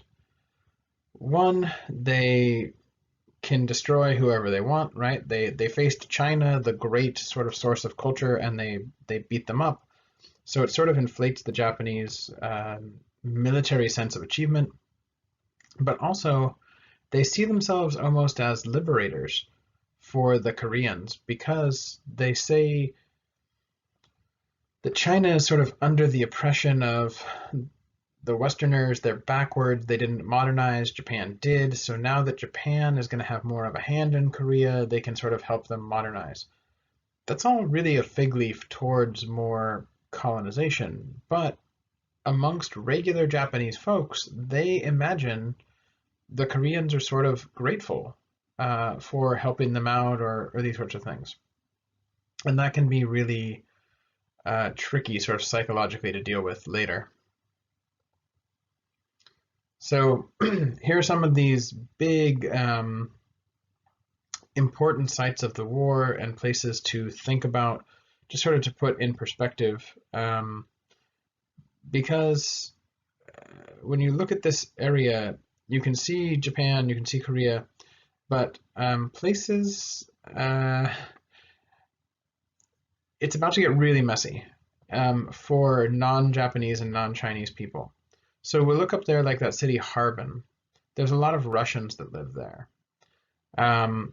So we look down a little bit like in like Qingdao. That wasn't really a place yet, but it was one of those treaty port cities. Or you look at Vladivostok up there in Russia, right? That was a Russian port, or hoped to be like this sort of warm water port that never froze over. So there's a lot of sort of foreign interests in the region and sort of main capitals. So this Sino-Japanese War took place around a lot of important places, a lot of places that foreigners or non-Chinese, non-Japanese had like a little bit of a hand, and that's going to really matter. So when the Japanese are just incredibly victorious, and they get all of these new rights from China, they're demanding all this money from China that's supposed to be ceded, they get new territories, Westerners kind of freak out a little bit. And by Westerners here, I'm talking about Russia, France, Germany, the United States, Britain, these sorts of people. So these countries see Japan as getting in their way, because China had long been this sort of market that people really wanted to crack. Remember, we talked a little bit about the British desperately trying to correct trade imbalances. All the good stuff comes from China. Well, now Europeans were looking over and they saw Japan was carving into that market, was getting colonies, was controlling Japan, maybe even colonizing Japan, right? That would be maybe the end goal. So several of these European countries get together, Russia, France, and Germany in particular, and using sort of diplomatic channels, they forced Japan to give back the Liaodong Peninsula. That was the southern peninsula that we saw there in those bays. And this is a profound blow to Japan. Japan thought, look, we modernized, we did exactly what you're doing, we engaged in hostile warfare and we won, and to the victor go the spoils, and we set up a new colony, and this is what you Europeans have been doing. This is how you got wealthy and industrialized, and now you're punishing us for doing it. So the Japanese were definitely really upset about this. Europeans didn't really care, though. They didn't see the Japanese as modern yet. They didn't see them, they were like, oh, they're not white, they're not modern, they're not Christian. They just saw them as some sort of weird sideshow in East Asia. But they knew that they had to start making more direct colonial efforts in China to at least contest the space, to prevent Japan from simply taking over, and to sort of guarantee their interests in the region. So the first to do it is Germany, and they're going to form a new colony in that very Liaodong Peninsula that Japan was forced to give back. So here you go, here are the powers dividing up China, and you can see the Japanese are pissed because they're kind of forced to be on the outside and all. Okay, so here we're looking at the area where the Sino-Japanese War happened, and you see that peninsula that has the city on it, Kasucho. So that's the Liaodong Peninsula, that sort of area here. I'll highlight it for a second, if I can. Yeah, that area. I don't know why it's in yellow. Don't worry about that. But that's the Liaodong Peninsula, and the Germans are going to set up a colony there. It turns out to be a great port. It's got access to a lot of sort of Chinese goods coming in and out, and it was in this area of one of those trade port cities before.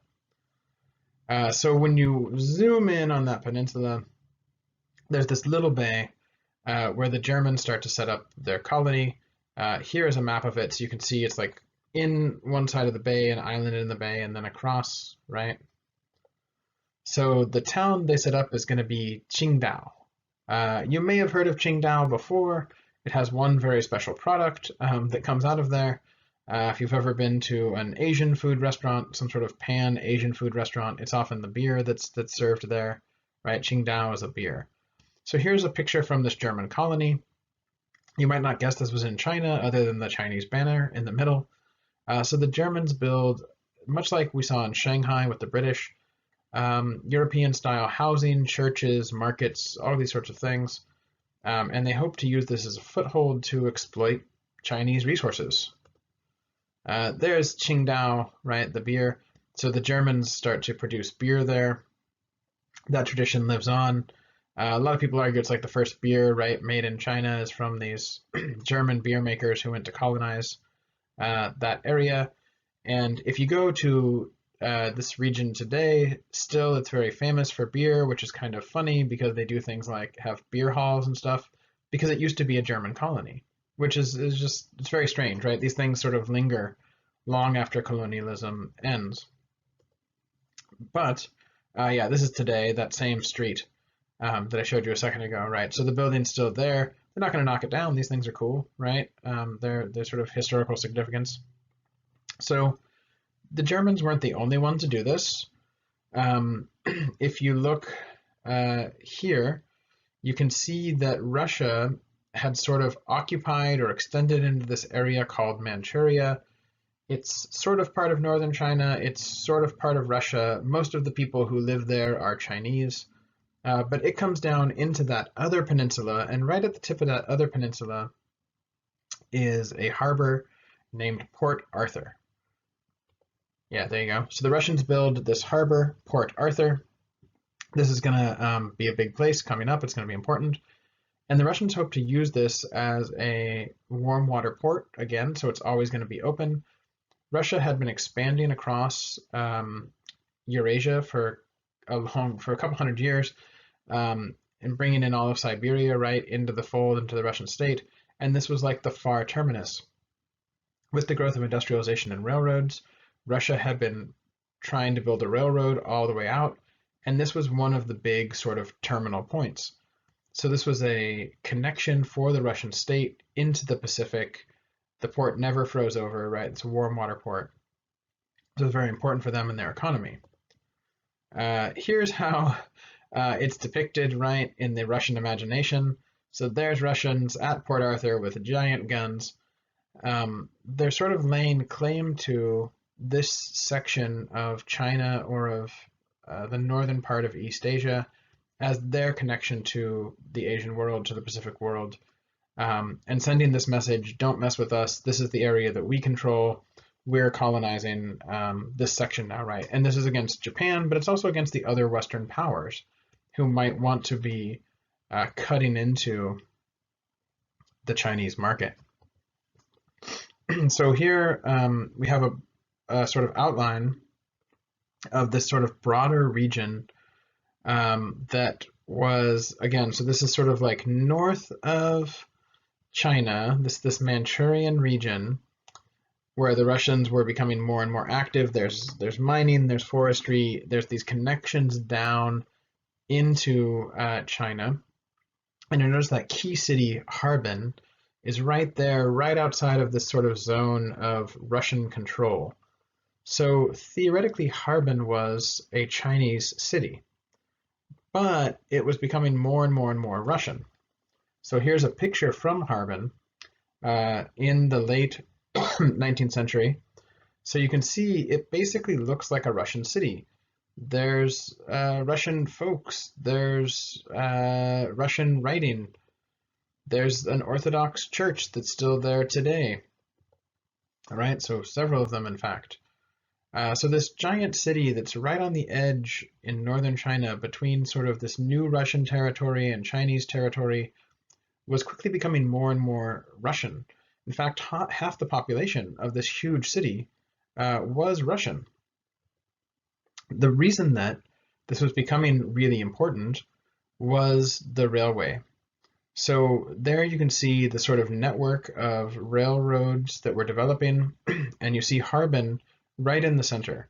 It's in this Trans-Manchurian Railway, but it also connects via railroad down towards Korea, down towards Port Arthur, down to Beijing, and back up into the Trans-Siberian Railway. So this really was a sort of major terminus at the very eastern edge of the Russian Empire, right up saddled against China. But it's in Chinese territory, but it's clearly being like slowly colonized by Russia. So the Germans and the Russians colonizing China in the wake of the Sino-Japanese War really alerted other Western powers that they better do something, right? If they wanted that Chinese market, if they wanted in, now was the time to carve up China or make some sort of play to get your toe in the door. And there you go, this very famous art depicting China being carved up like a giant pie, right, by these foreign powers of Germany, Britain, France, right? Here's another famous depiction. You have the British lion and the Russian bear fighting over this like enslaved or maybe dead Chinese dragon, right, for the sort of whatever they can pick up, right? So we've seen something similar in the Meiji Restoration, where there was a foreign sort of influx and demands, and the Japanese government sort of fell apart a bit and came back together. The samurai class sort of cannibalized itself, and the country was forced in a new direction.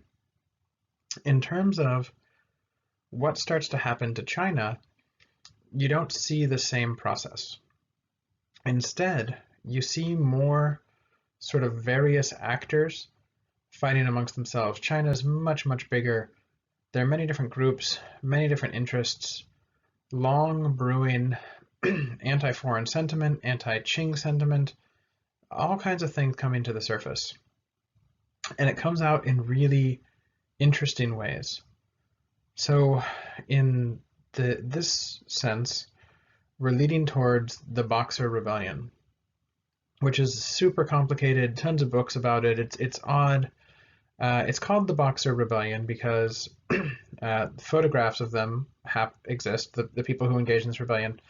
And in Europe and America, they referred to them as boxers because they used sort of martial arts as well as guns and other weapons, of course.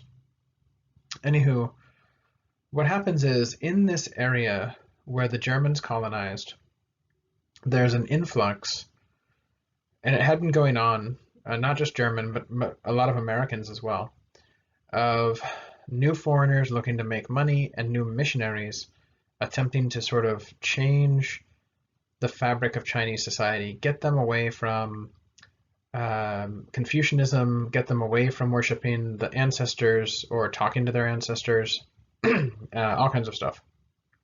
So as German colonization becomes more and more direct, there becomes a stronger and stronger sense of anti-foreign sentiment amongst the sort of rural population. So this is grassroots sort of base level. It's not from the political elite. The political elite are sort of hamstrung and don't know what to do often during this period in China.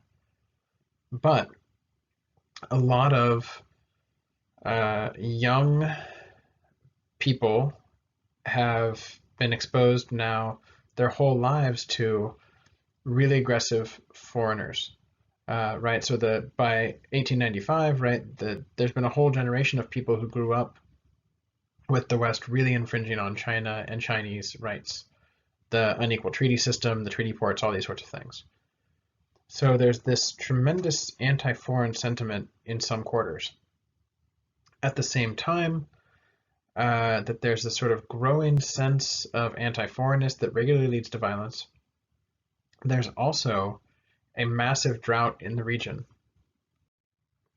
This drought leads to huge economic hardship for lots of rural folks, lots of village folks, lots of farmers. And whenever there's economic trouble, other social and political troubles bubble to the surface. And we're already a little bit familiar with this, right? With the mandate of heaven, we've seen that if there's a big natural disaster, it might imply to people that the mandate of heaven has been lost by the ruling elite. In this sense, though, you see something a little bit different. It's very clear that these sort of Westerners are infringing on the government, that they're weakening the government.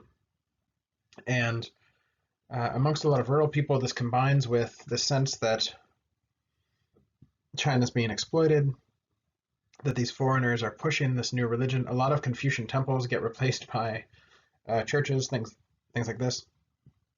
And this new sort of tagline emerges: support the Qing, destroy the foreigners. So there's this growing sense that the government, it's not that the government's lost the mandate of heaven, it's that all of these foreigners are causing these problems. So the connection between sort of natural problems and political problems, right, is still there. It's just slightly reoriented. So in response to this sort of growing anti-foreign sentiments and this drought and some violence against foreigners, in the summer of 1899, that emperor, Guangxi, that's the nephew, right, that was the 4-year-old nephew, he's now grown up, that's sort of he is on the throne, even though his auntie, the Empress Cixi, really is running things. He makes a bunch of reforms to try and address this foreign threat, the new colonization of China, the unequal treaties.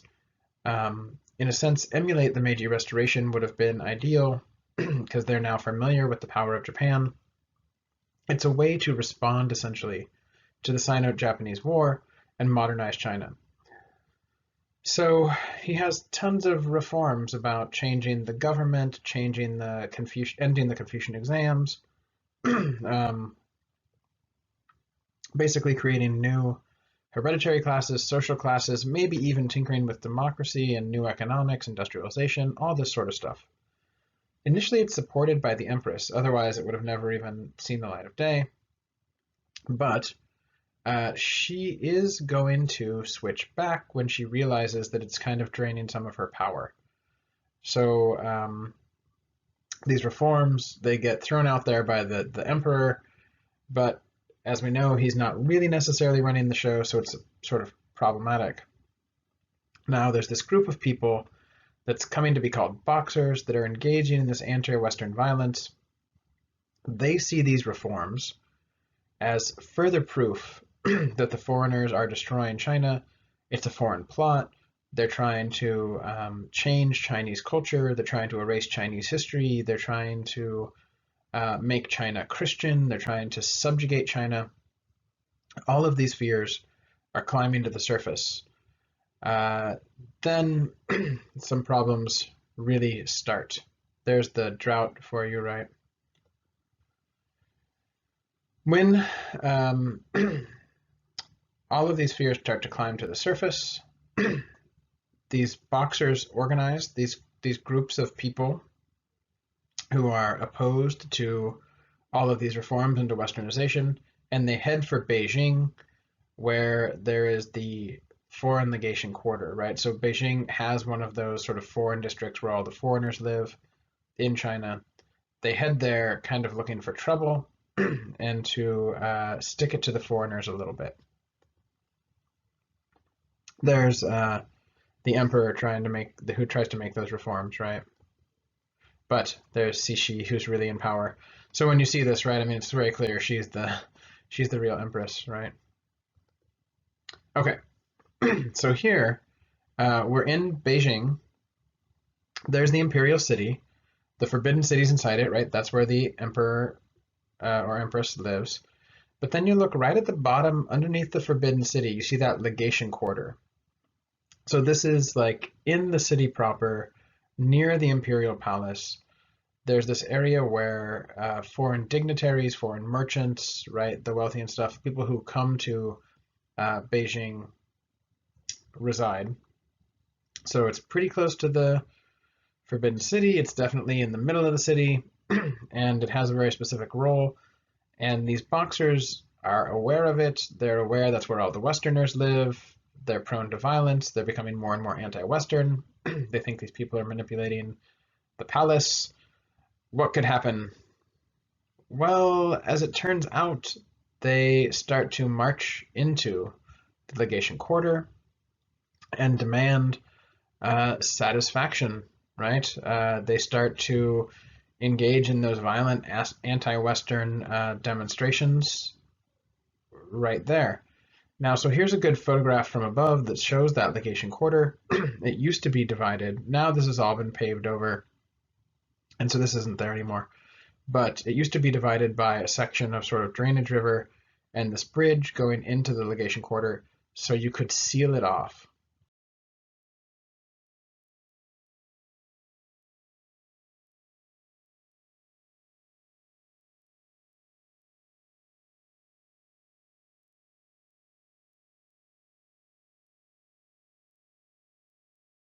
All right, so we got all these people who are becoming anti-Western. They're becoming more violent. They're demanding that the Qing government overturn these new policies that they see as Western-inspired, or maybe as sort of giving too much away or sacrificing the soul of China, these sorts of things, that have headed to Beijing to protest and to demand change. And they are targeting the legation quarter, because that's where all the Europeans live, or at least they're outside the legation quarter in most cases, you know, sort of doing these things. They're on the streets. And at first, anyway, the Empress supports them. Remember, she is like always stirring the pot. That's her thing. She plays the different sides off each other. Okay, the foreigners are too strong. Let this anti-foreign movement brew for a little bit, you know, put some sauce in there. No intention, of course, of like giving them power or anything like that, but a way to sort of just play these different sides off each other. When she does that, it motivates even more people, and a whole new group of boxers arises from a different province, Gansu. So Gansu is like further inland from Beijing, and these get referred to as Gansu Braves by the sort of Western press. They're more militarized. They're coming specifically for a purpose. They're not the same ones that are reacting to German and American colonization there in the Liaodong Peninsula. Instead, they're sort of more concerned with global Chinese problems, like the way that China overall has changed. And this causes a lot of new friction. There's Gansu province for you, right? So these guys are heavily armed. They embrace a lot of different martial arts techniques, right? They're believed to have different sort of spiritual powers. and they're descending on the capital as well, and it's causing some fear, particularly amongst Westerners who start to see armed people on the street that they know that are anti-Western, that are protesting their existence. So the Boxer Rebellion kicks off in this kind of funky atmosphere where there's the government's kind of supporting not insurrectionists but groups who are opposed to what the government's doing in a sense, through being opposed to foreigners. And you have foreigners that are exploiting China more and more and feel like if they don't, then somebody else will. And it's going to come to a head in June 1901. There's a German minister of state, not a religious person, he's like a German ambassador, who's in the legation quarter, and he sees what he presumes to be a boxer. It turns out it's just a young kid, but there's been a bunch of problems in the area. They're not supposed to be there, and in a sort of knee-jerk overreaction, the German minister has this kid killed. He has him executed. So this is like an outrage, and all of the boxers that are in the city immediately freak out and point the blame at the Europeans and claim, look at what they're doing. They're executing kids just for existing because this guy thought that he was a rebel or a boxer or something like that, but he wasn't. So the boxers attack the city.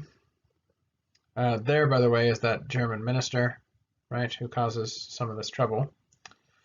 So these guys, these boxers, the Gansu Braves, but also boxers from now all over northern and eastern China as well, descend on Beijing. Some of them are camped outside the cities and come into the foreign legation, or try to, quarter.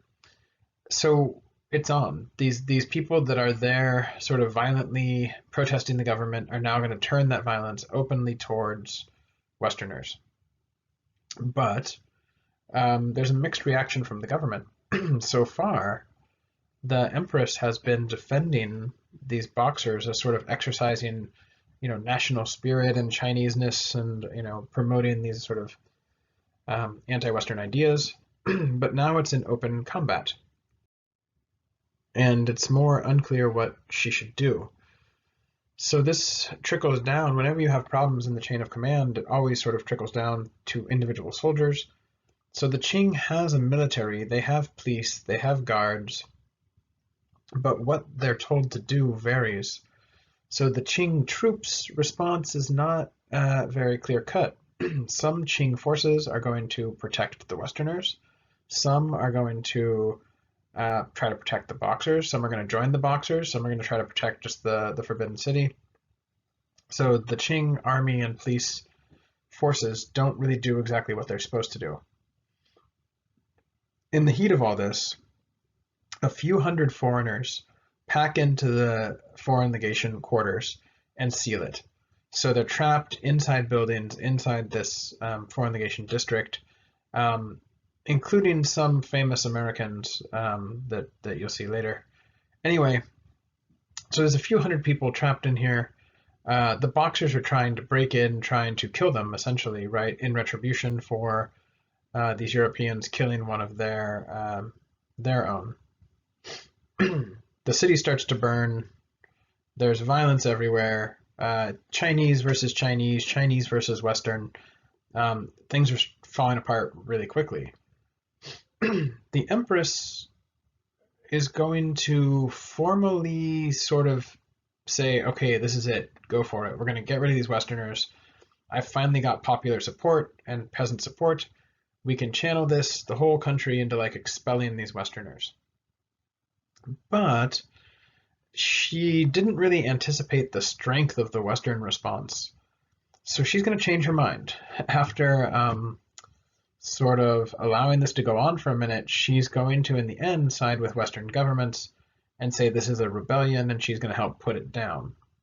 So remember, she's kind of back and forth. She plays whichever way the wind blows to an extent to try to keep power. So the Qing is going to kill some foreigners, the Qing military, right? They're going to kill some of the boxers. There's a real breakdown, and it depends on the different cities. The textbook does a really good job actually showing some of this. There are some cities kind of further away from Beijing where there's heated conflicts as well, and it's confusing who's going to be working with who. So here you go. Here's the Americans famously defending a section. For whatever reason, there happened to be a contingent of American soldiers in the legation at that time. They ride it out. They're there, which is pretty interesting, right? The U.S. Marines happen to be there. So it's kind of a crazy just coincidence in the mix of all this. It starts to get pretty ugly. I mean, here's a picture from right afterwards. I mean, you can see like whole walls are getting burnt down, buildings are getting burnt down. If you're trapped inside this sort of area of the city and people are burning down buildings and stuff, it's a really dangerous moment for sure. Here's again an American depiction of the sort of valiant American military fighting against these boxers, right? Defending the Europeans. Okay, so what are the Europeans going to do about it? Or more broadly, foreigners, right? Non-Chinese. So what happens is you get an alliance called the Eight Nation Alliance. So these are all the foreigners that have been exploiting China. They see the boxers as savage, as subhuman, as backwards, anti-modern, anti-Western, anti-Christian, all this sort of stuff. And they want to get rid of them. At the same time, these eight nations are all powers that were competing to colonize China, essentially. So it's not just that they're anti-Western, anti-modern, anti-Christian, they're also anti-colonization. But all of these eight nations are actively trying to colonize China, so that's maybe the most threatening aspect. So the alliance was to destroy the Boxer Rebellion and occupy Beijing. So here you have a photo that shows members of these different alliance, British forces, right, with a person from India, Japanese forces, Russian, German, American. So this alliance basically is reminiscent of the Second Opium War, where the French and British just kind of teamed together for a minute to beat up on China.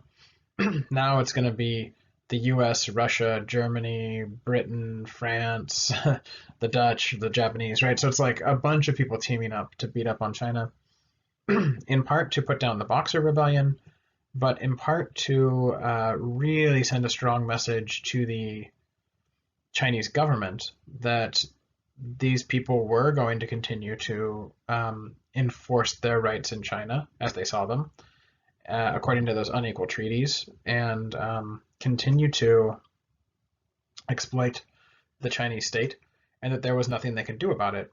So even though this military force composed of these 8 different nations occupied Beijing, they didn't dispose of the monarchy, they didn't get rid of the empire, they didn't dissolve China or colonize it because there were 8 of them, so they couldn't, divide it up equally. So the Qing are still around, but they really dent the Qing dynasty in a way that make it sort of unsalvageable.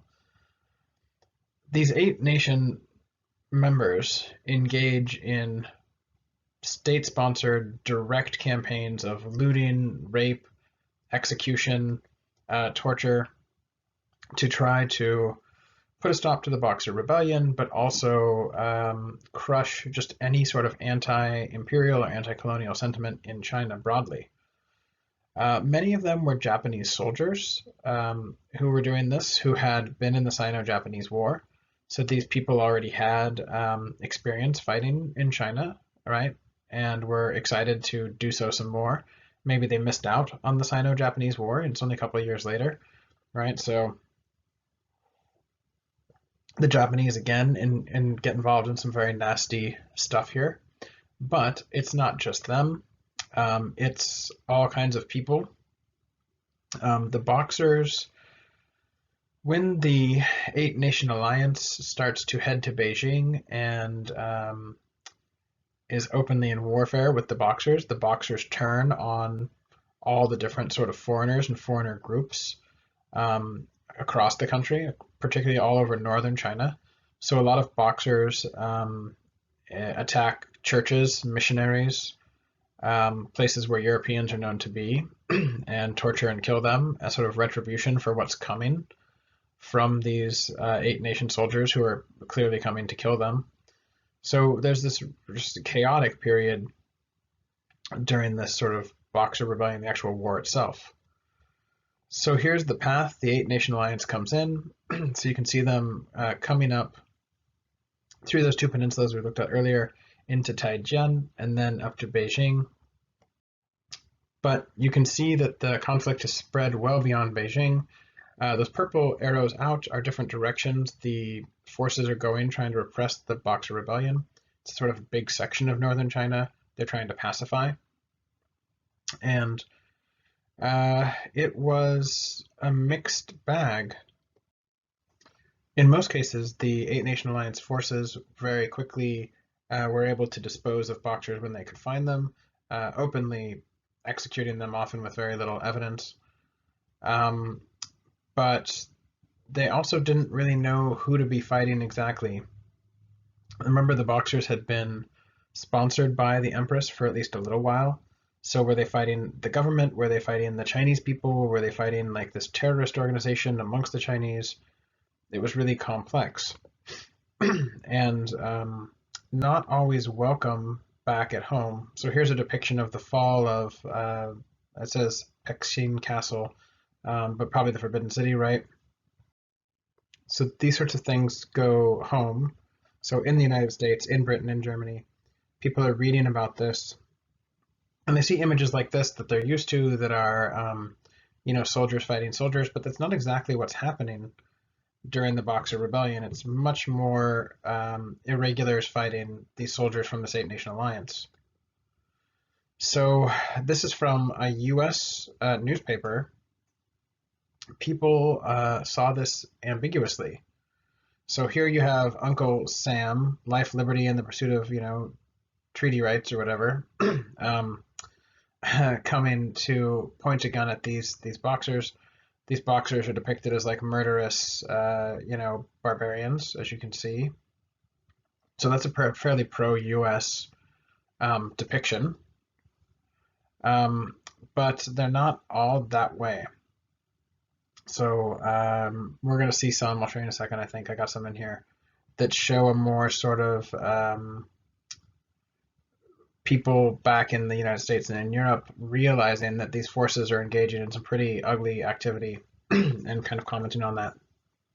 So here you go. Remember, they're going to occupy Beijing for a year. So how do you do that? You just divide it up into different pieces. So here's Beijing, and right in the center there is that Forbidden City. And you can see how the territory is divided amongst these 8 different nation alliances. And within these borders, these troops really do some nasty things. For example, in order to help finance the campaign, troops regularly raid homes, temples, all these sorts of things, looking for things they can sell. And they have these open air markets during the week where they sell goods that these troops have stolen from the Chinese to other Westerners, to Japanese who are living there, to Chinese people. So you don't normally think of this as good soldier behavior to rob from the place you're occupying and like sell them their goods. But the US did this, the British did this. It was a very common sort of thing. So pretty ugly. And when people back home saw this, they certainly didn't like it. Here's another one of these open air markets, right, where people are selling stolen stuff that they've looted from the Chinese cities they marched through. So here you have public executions. So these are British soldiers, I believe, engaging in public executions of people suspected of being Boxers. Well, how do you know if someone's a Boxer? Well, they were anti-Western. Well, there were lots of those sorts of people. Um, so lots of people are rounded up, suspected of being criminals. It's very hard to tell. Everybody has the same hairstyle. These people had never met. They didn't have necessarily catalogs of these people yet. So there's a lot of guesswork, and lots of people are executed sort of almost for the sport of it, or to send a message to the Chinese about the superiority of Western forces. So here you go. Here's the Japanese engaging in a lot of this behavior as well.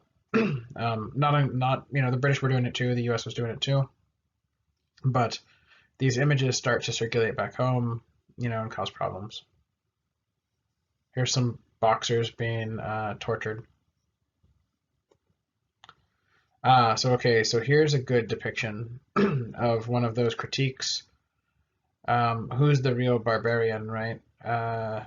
This image is circulated by these military forces and by governments that the Chinese are barbarians and like attacking Westerners, but really all these Westerners very quickly had dominated the Chinese and were killing them.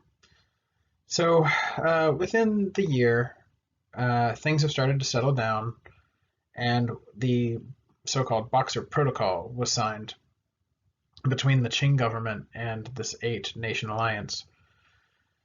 So this is really tricky because the Qing government didn't make the Boxer Rebellion. The Boxer Rebellion was like a local response to the behavior of Europeans.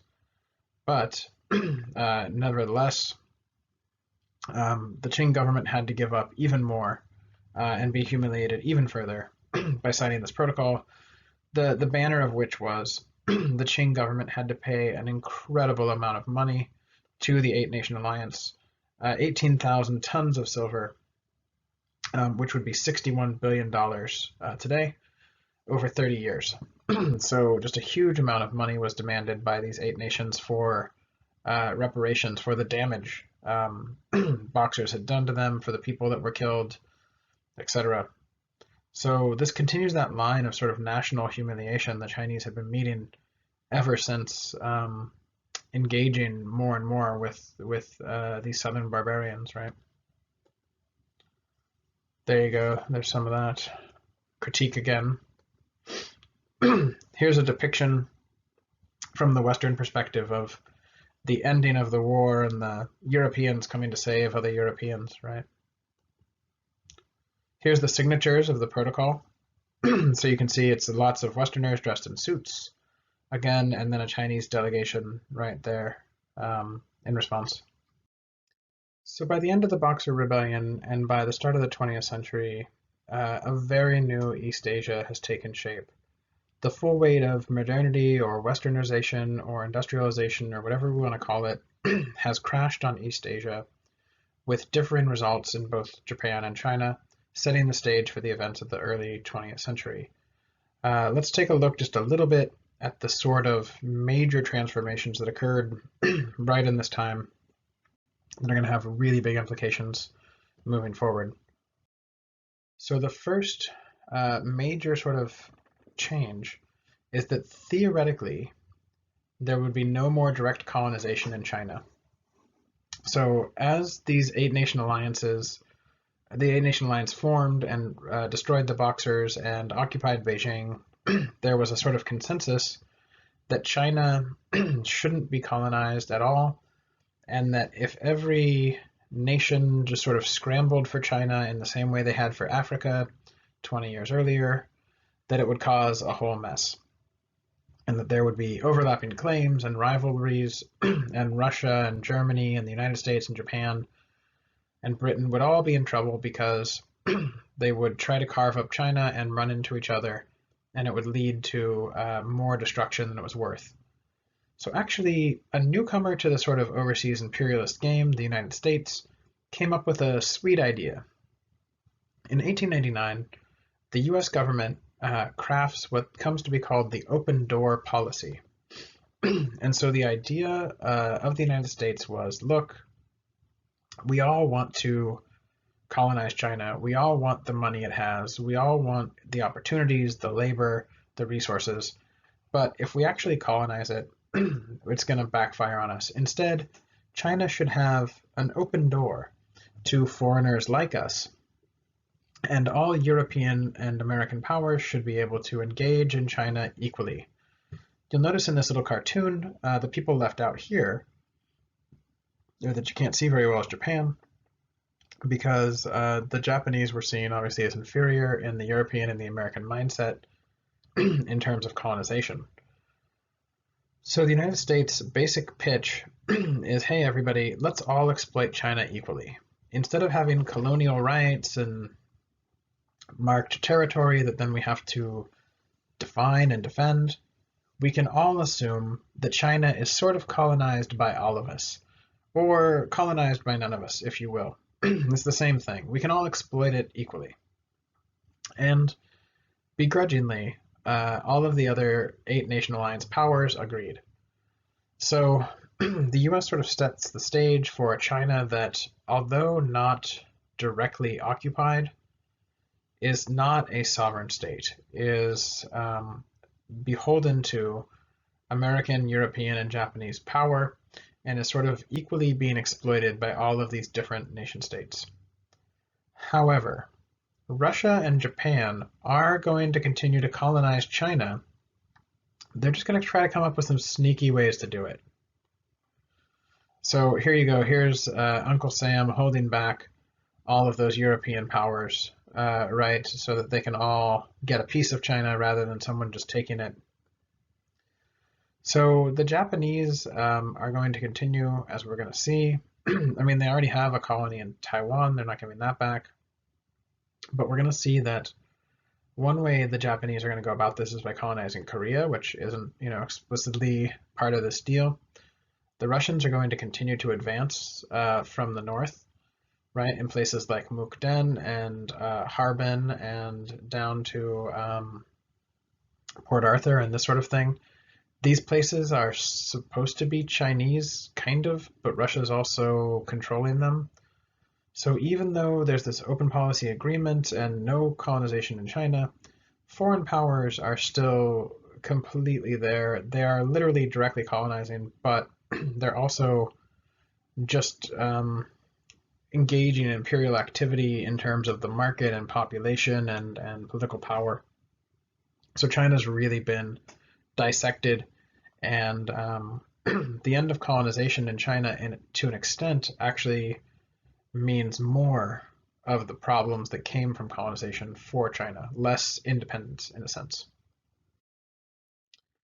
Another major outcome from this period that shapes Asia going into the 20th century often gets described as Japan leaving Asia. So this sounds a little funny, right? Like, what does it mean for Japan to leave Asia?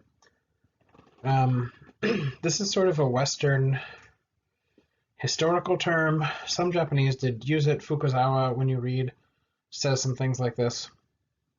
Basically, during the Meiji Restoration, Japan came to want to disassociate itself from Asia. It saw Asia as weak and backwards. They were reading European and American medical and technological and historical books, and Asia was always depicted as backwards, as savage, as a place to be exploited, etc., which was really only a 19th century idea, but the Japanese didn't know that. This idea of like orientalizing and stuff. So within Japanese society, during the Meiji Restoration and then later, this idea formed to westernize or to somehow become not Japanese or somehow become non-Asian by changing society, culture, technology, all this sort of stuff. At the same time, as we've talked about a little bit, Japan came to see China and Korea as absolutely backwards, uncivilized, not advanced, not modern. And in a sense, they thought that it might be their job to uplift the Chinese and Korean people in the same way that Europeans and Americans argued they needed to do that with people in Africa and the Americas. So the same colonial and imperial endeavors that Europe and the United States were engaging in, Japan did as well. And they argued that this would separate them, in fact, from Asia. This leads to some very weird conclusions, the first of which was a lot of Japanese, particularly near the end of the Meiji era, started to argue that in fact they were racially white, and that in the growing sort of scientific racial literature and ideas about social Darwinism, that it would not be proper to consider the Japanese as Asian or yellow or anything like this, that indeed they were white people, and that in fact they might have been more white than Caucasians. And a lot of Japanese authors spend some serious time discussing the whiteness of the Japanese, which from our perspective currently, thinking about race, seems very strange, but from the time made perfect sense to the Japanese. In part, they argued that if you looked at Japanese history or their religion or their work ethic, that they were a lot closer to Europeans and Americans than to Asians, and that in actuality that pointed to the fact that they were indeed not Asian. They also argued that they were sort of destined to join this greater world, this sort of growing international body of imperialistic powers, and hence they wouldn't be part of this Asian community that was dominated by foreigners, i.e. Europeans and Americans, that they would in fact become part of that group. And the only way to do that was to not be Asian. So this is some very complex, kind of weird thinking that, today nobody would really espouse, but at the time, ideas about race and being modern or being westernized, being industrialized, were all really closely tied together in a way that we now, pull them apart. So it made a lot of sense. It also set the stage for the Japanese people and government to feel superior to other Asians and serve as a sort of motivation to maybe colonize or to engage in warfare in the rest of Asia, which we'll see. So here you go. Here's a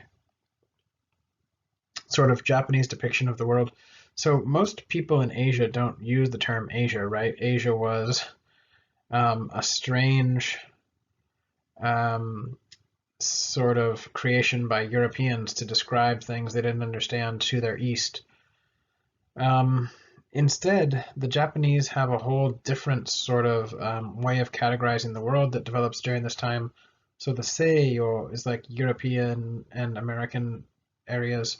Toyo is focused more around Japan. And some Japanese saw themselves as the heir to this sort of different hemisphere, right, than we would divide it. And that Japan was destined to sort of control all of Asia and thus sort of un-Asianify it somehow or make it all modern. So here you go, Toyo, in this sort of Japanese model, had a long history, high civilization, personal identity, religious affiliation, all sort of things. But Asia was bad, right? In the European imagination, Japanese argued Asia meant like bad government, bad economy, bad race. But Toyo, this different idea they were developing, was like all the best stuff from Asia, but like reimagined as like leading to Japan, but like white modern European Japan, right? Which is a very strange way of thinking for us now. So all of those things kind of combined separate Japan out, right? They're sort of leaving Asia. That's the way it's talked about. Here you are. Here's that dancing cabinet. You can see the Japanese depictions of themselves here, very Western in nature. They talked about this a little bit in the Meiji movie, right? So Japanese are discussing learning English, getting rid of Japanese characters, all these sorts of things that are floating in the air about what they should do to to become more modern and less Asian. So finally, the last major change we're going to see during this period is the end of empire in China. So here you have the Empress Dowager, Empress Cixi here. So at the height of the Boxer Rebellion, it's becoming clear that the Qing dynasty is essentially over. The capital is occupied by foreigners. There's huge internal rebellions. The court is having all kinds of problems. The government essentially is forced to flee Beijing. And when they do, while they're out there, the Empress reluctantly agrees to allow these sort of quote-unquote new policy reforms. So they get rid of the Confucian exam and they start embracing ideas that is a lot like what Emperor Guangxu tried to do earlier. But it's sort of too little too late. You can't, you can't take the onions out of the sauce or whatever you want to call it. It's already done. So in 1908, the government has tried to go back. The Qing government has tried to keep it together. The Eight-Nation Alliance eventually goes home, although they have this huge burden of having to pay. We're going to see next time that in 1904 and 1905, Russia and Japan get involved in a conflict, so there's even more trouble fighting over fighting over China and pieces of China coming off. But anyway, in 1908, the emperor dies. He was probably poisoned by arsenic by the empress. So it's November 14th. The empress is sort of on her deathbed. So she has the emperor killed. When she does, there he is, by the way, but right before he dies. So she's on her deathbed. She has the emperor killed so that she can enthrone a new young child as the emperor. So remember, this is a trick she's done a lot. She did this with her own son. She did this with her nephew. Now her nephew, she probably has him killed. It's a little bit unclear. She installs a new child with the idea that she can sort of continue to rule forever this way. In response to these reforms, it's going to help her stay in power to put another child on the throne that she can rule behind. There he is, Emperor Puyi. So unfortunately for the Empress, the very next day she dies. So now the Empress Dowager, who'd been really the power behind the throne for decades, is dead. The emperor is dead. And this small child, who's not even 3 years old, is on the throne. It's a big problem. He is going to be forced to abdicate a few years later, and that's going to be the end of the Chinese dynasty. The Qing dynasty is no more. And there won't be another Chinese dynasty, at least not up until today. So there's Puyi. There's another picture of him. I'm sure they had to like brace him to get him to stand up like this, right? Because he's just very small. So you can see the problems, right? That the dynasties had all kinds of problems. The leadership dies. There's this kid left on the throne. What do you do? So there he is again. There's lots of nice pictures of Puyi because he's the famous last emperor. There's a great movie about him, right? All these sorts of things. He writes an autobiography. It's really, really good. But there he is a little bit older. So as he ages, it becomes very clear that the Chinese dynasty is going to fall apart. There's going to be a revolution, essentially, in 1912, where he's forced to abdicate. He is later going to be used by the Japanese during World War II. He's later going to be used by the Communist Party. He ends up having a pretty rough go of it, in a sense. But after 1912, theoretically, he's no longer the leader of the Qing dynasty. The Japanese are going to try and use him as a figurehead later on, but it doesn't quite work. So starting in 1912, there's no more dynastic periods in China. So up until this point, it's really been the way that we measured time, measured leadership, the Confucian system, the whole idea of the mandate of heaven, the Confucian exams, all that stuff is over. So what China had been doing for 3,000 years in terms of its sort of overriding political structure ends pretty abruptly. And that has a lot of ramifications for what happens in the 20th century, the first half in particular. There's just a massive vacuum of power. It's not like one royal family died and another one came in, which we've seen a lot before. The royal family is out, and the whole idea of a royal family is out. The whole idea of dynasty or empire is done. So it's much more caustic to Chinese society and culture than just the ending of one particular house or one particular reign. It sort of calls into question the whole idea of an emperor and such to begin with. So really a major change for China. So by the start of the 20th century, Chinese and Japanese culture has just been totally and irreversibly transformed. And we're going to see how this plays out in the first 20 years or so of the 20th century, leading us in part to World War II, but also towards what kind of modern state or nation state these places are going to be able to form, what their territory is going to look like, who their citizens are going to be, the shape they take as they sort of evolve or have to transition and continue to meet the problems caused by the 19th century. So next time we'll look at an age of westernization with a question mark there. Was it really westernization or was it something else? Check out those readings on D2L, get on those discussion boards, and talk to you next time.